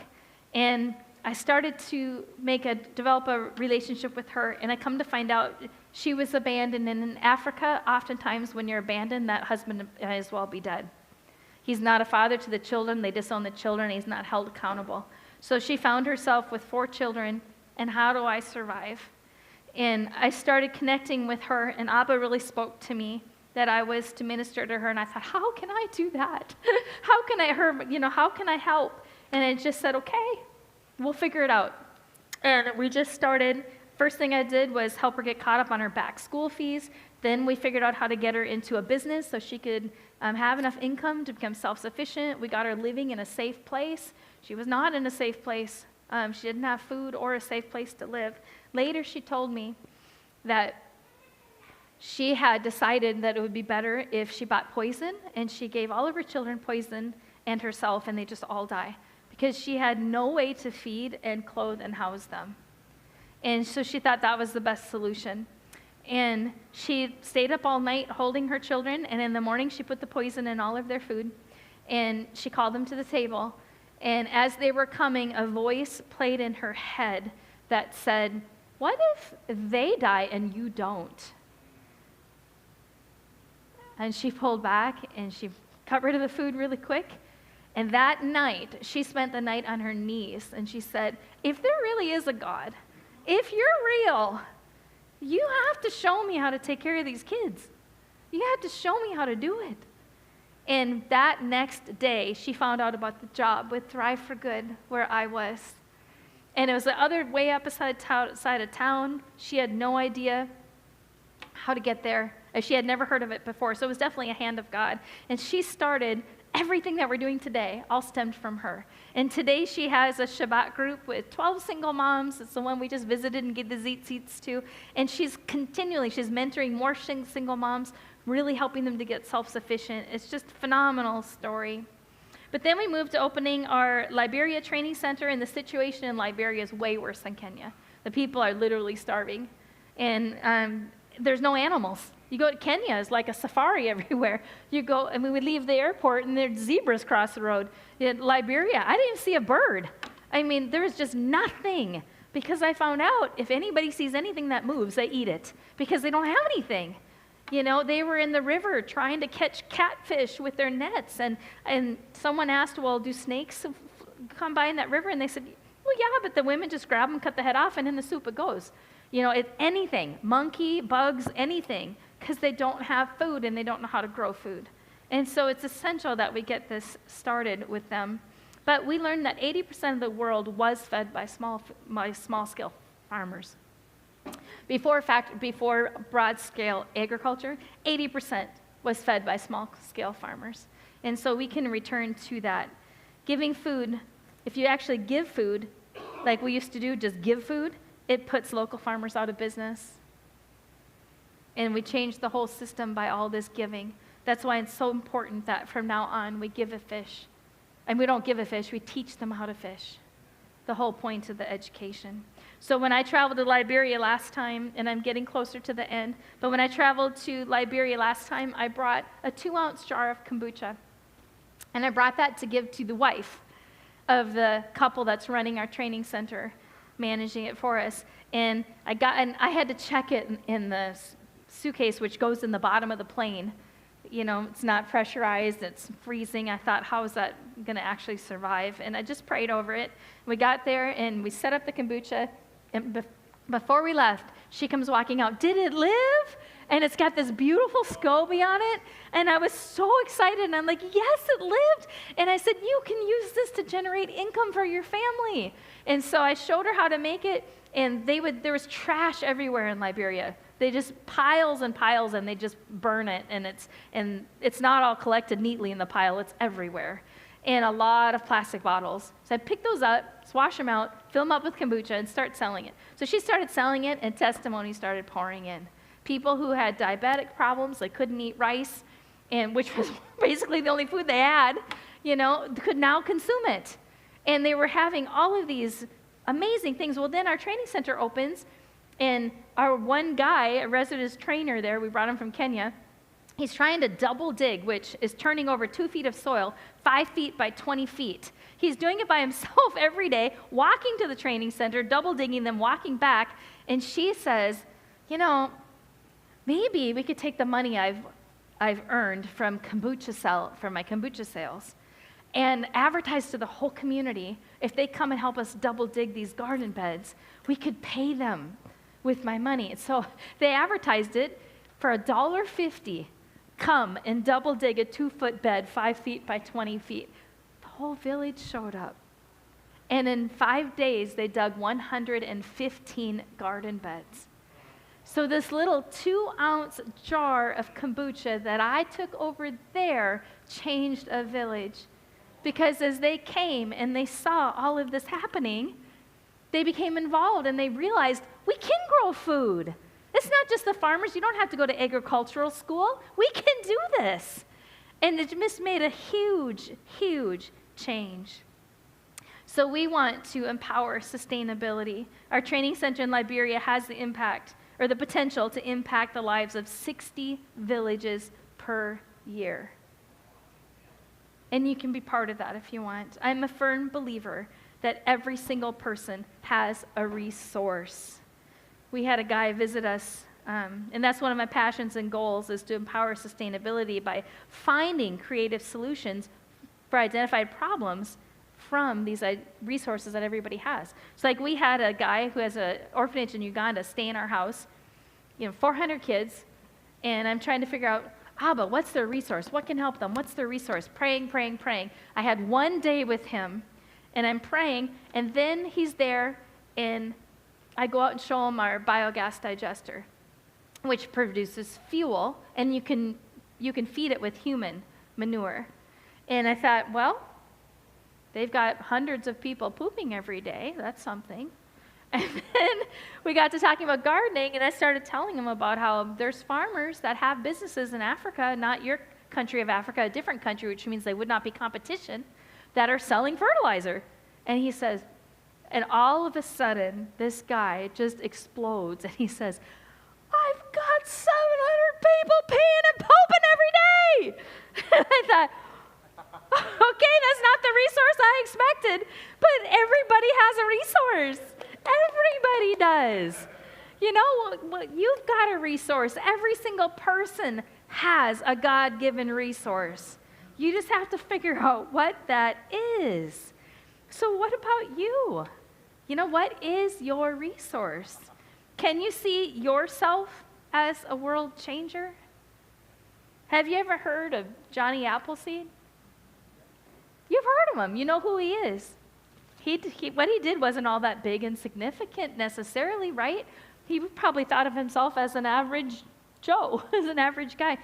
But we know who he is still today. He made a change in the world. He impacted it.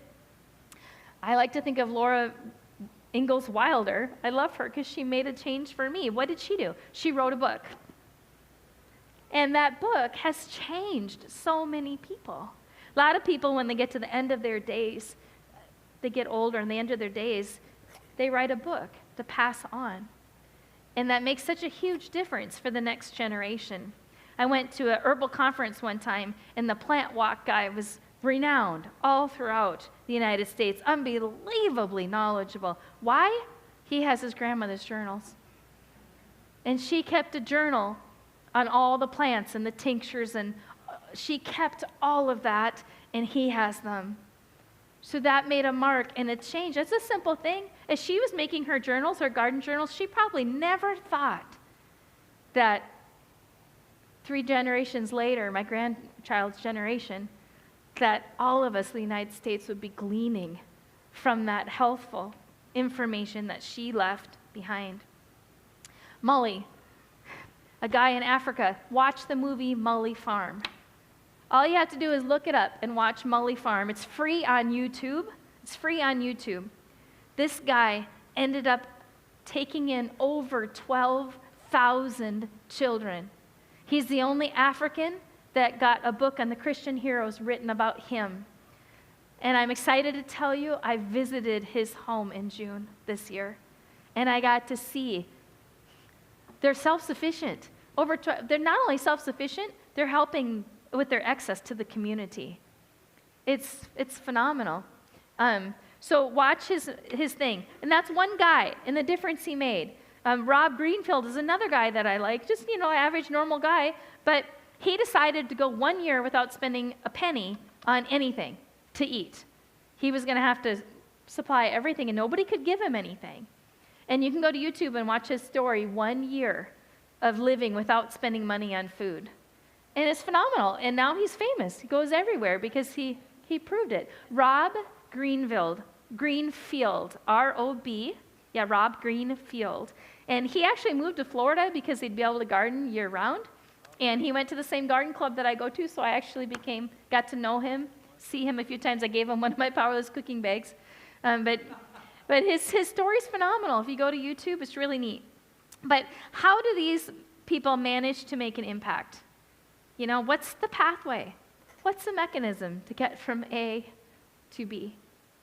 What is it? What's your passion? What is the change that you would like to see in our world?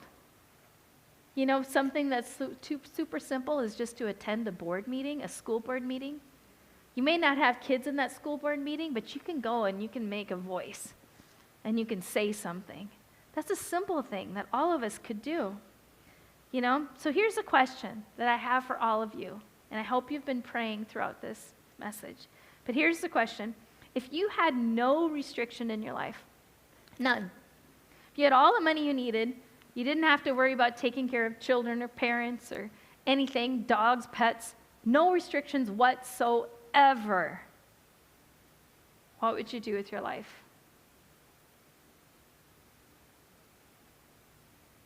Think about it for a minute. So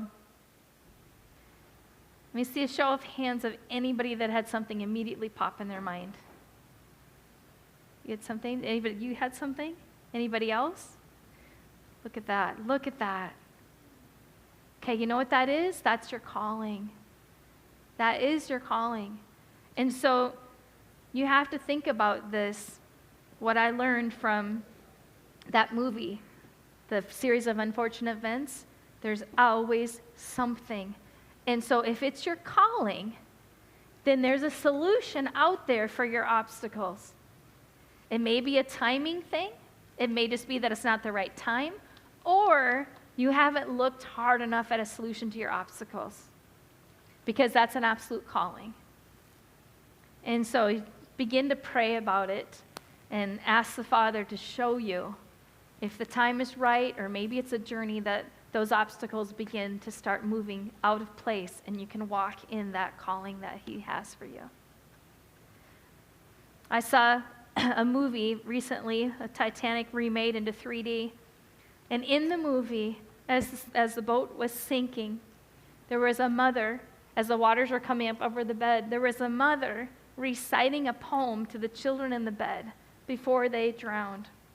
And that poem was Winkin', Blinkin', and Nod. And that was written by my 4th grade uncle. So my 4th grade uncle, who just wrote a poem, but this many generations later, it's in a movie. You know, you can make a difference. You can absolutely make a difference. So who am I? Who am I that I should change the world? You know what the answer is?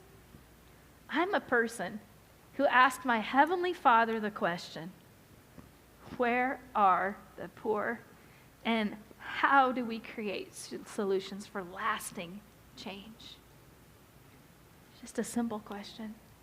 If you ask the question, He's going to answer. If you're asking, how can I do something that's in line with His will, He is so going to answer. No doubt about it. Pause your life for long enough to ask those questions. So thank you so much for having me this weekend. It's been a great pleasure, and I hope I get to come back again soon. And you are more than welcome to contact me with questions after the event. All right, thank you.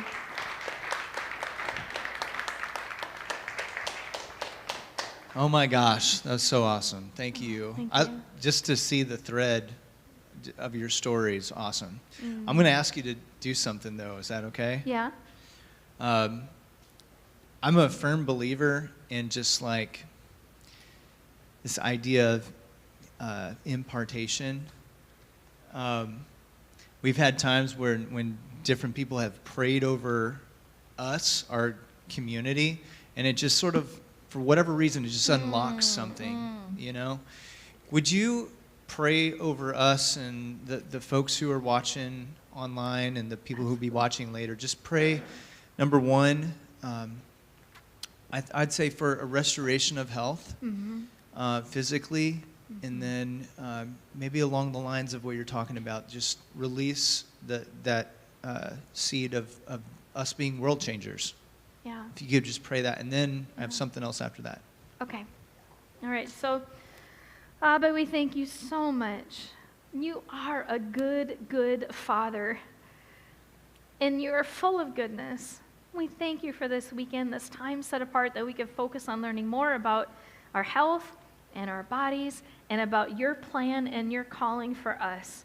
But I specifically lift up right now in this room everybody who has an issue, a physical issue within their body.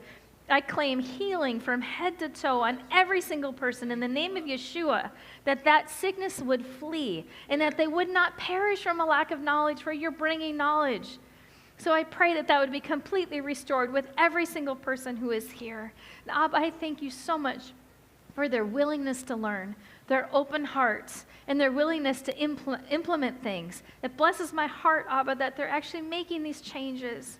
So, Father, I pray that you would take this and develop strong communities that build seed banks and that build platforms to exchange their progress and their learning and everything that they're building together. This would be a focus, that all of these people here would make a change, that it would start first in their home, then in their communities, and that you would give them a passion and a spirit for discipleship that would go out beyond that. Abba, more than anything, I pray that you would show us how your kingdom can come here on earth as it is in heaven. That you can show us, how do you want us to live? Thank you for your word, but open our eyes to understanding. There's so much scripture that we've read and we didn't see things and we missed things and we didn't understand things. So I pray for increased revelation as we all search out your scriptures, for you have given us everything for life and health and prosperity. I thank you that you've done this. So I pray for all of these people that as they search and they read, that you will lead them and you will guide them. Help put tools in their boxes. Father, help equip them with all the different tools that they need, that they're going to use at a future time. I pray over medicine, that their house would be filled with tinctures, and that they would have remedies and solutions for common ailments, that they would know how to deal with these common things that come forth, that there would not be a need for a doctor. Father, in your word, you told us if we're sick to go see the priest. You told us to go see the priest, and even sections where you said you wouldn't help somebody if they leaned on the arm of man. So, Father, we repent for that. We repent for leaning on the advice of our doctors and the medical system that's around us. We pray for good holistic physicians that can help when we need it. But we ultimately, Father, want you to show us your way. Thank you, Abba, for showing us natural soap. Just even a simple thing this weekend. So I just ask, Father, that each one here today, that they would absorb what was being taught this weekend. They would be able to step by step start incorporating the things, that they would know which one thing is the most important to start with. Father, reveal that to them today. Reveal the one first step that they should take, be different for each person. So I pray that you would reveal that to them, and then Holy Spirit, come in and teach them how to take that step, and then how to teach others and disciple others beyond that. And I pray that each one that listened to the final message and that knows they have a calling, I pray for their obstacles to melt away and they be able to walk. I pray against the enemy to come against them, that they would have the ability to walk out that calling with power, and they can go forth and make the changes that they were created to do. We were born at this time for a reason. So I pray that you use that to full capacity, and that everybody here be renewed and refreshed and go forth in Yeshua's name. Amen. Amen. Did you receive that? Yeah. Hallelujah. Okay, now, if I could, Laura and Becca and Amy and Vicky, can you guys come up? We want to return the favor. So come back up. We're going to return the prayer. Okay. Yeah, if you could. And everybody, let's just extend our hands. We're going to pray over Wendy and everything that she has going on. Yeah, let's go here. You're and just that the doing funding comes in so we can open in November. Well, and that is the other thing. Yeah. We have a ton of things that we support and a ton of people, but you're doing the work of the gospel. You're doing the work of the kingdom. And so I would encourage anybody, if you do feel led to support what's going on, just see Wendy. We're already funneling resources your way, but if anybody wants to do that in a greater way, there's no time like the present. Like, just do it, just starting with a little bit, And yes, we always say, like, oh yeah, we'll pray for you. And that's kind of the polite way that we always say, oh yeah, okay, well, we're asking for prayer support. And yes, that's important, but sometimes you need to put some resources behind it. So that's, I've been in the church world long enough to know that that's how things go, right? Oh, just please support us with prayer. No, we need funding. It takes funding to do this thing. And God has been teaching us that if we're just a funnel, if we just be a funnel, He'll keep giving us what we need along the way. But as soon as you start holding on to what He's sending through you, it closes off the flow. Okay, so I'm going to encourage you guys to give. We put this conference on for free because we believe in what Wendy's teaching. We believe in freedom, and not to fight back, but to just come out of Babylon. That's what we're doing. And she's teaching this all over the world. So let's get behind that. Amen? So just between you four, if you whoever wants to pray, and then everybody, let's extend our hands to her and just pray over Wendy. Abba, Father, we just come before you humbly, and we just thank you for our beautiful sister. We just thank you for the abundant knowledge that you have blessed her with. We thank you for the amazing just vigor that you have given her and the joy that just exudes from her, that she has to teach this amazing knowledge to your people, to bring us back to where you wanted us to be, back to Eden, Yes. back to where we're supposed to be. But Father, I just thank you that even the little bit where we can start, we're going to start. And we just thank you and we praise you for everything that Wendy is doing. We just ask for your hand to be upon her, that your shalom would surround her, that your fire would surround her, and that it would just come off of her and just ignite every single person that she comes in contact with.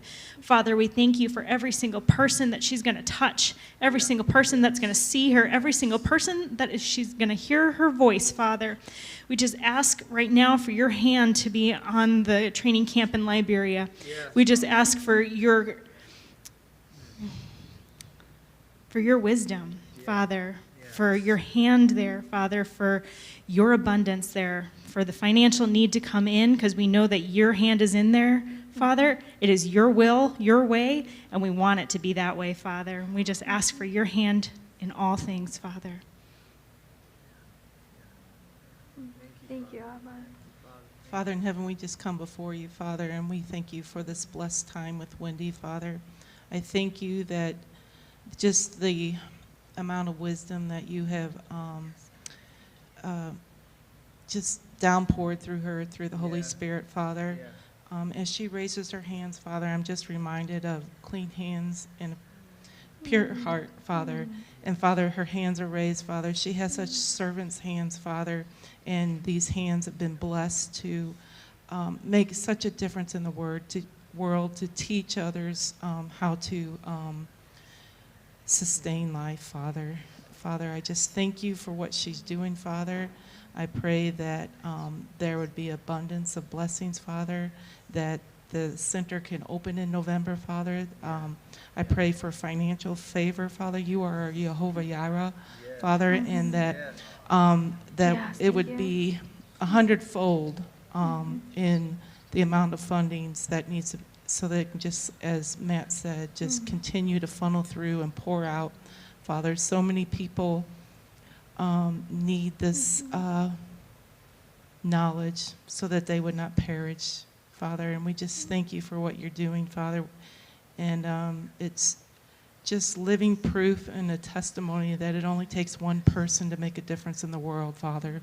So I just pray blessings upon blessings of Wendy for her heart to serve and her heart to teach others and to make the difference, Father. And I thank you that you brought her to our Mishpachah, and she's definitely an extension, Father, and we just look forward to the many times that she'll come and visit. We give you the praise and glory in Yeshua's name.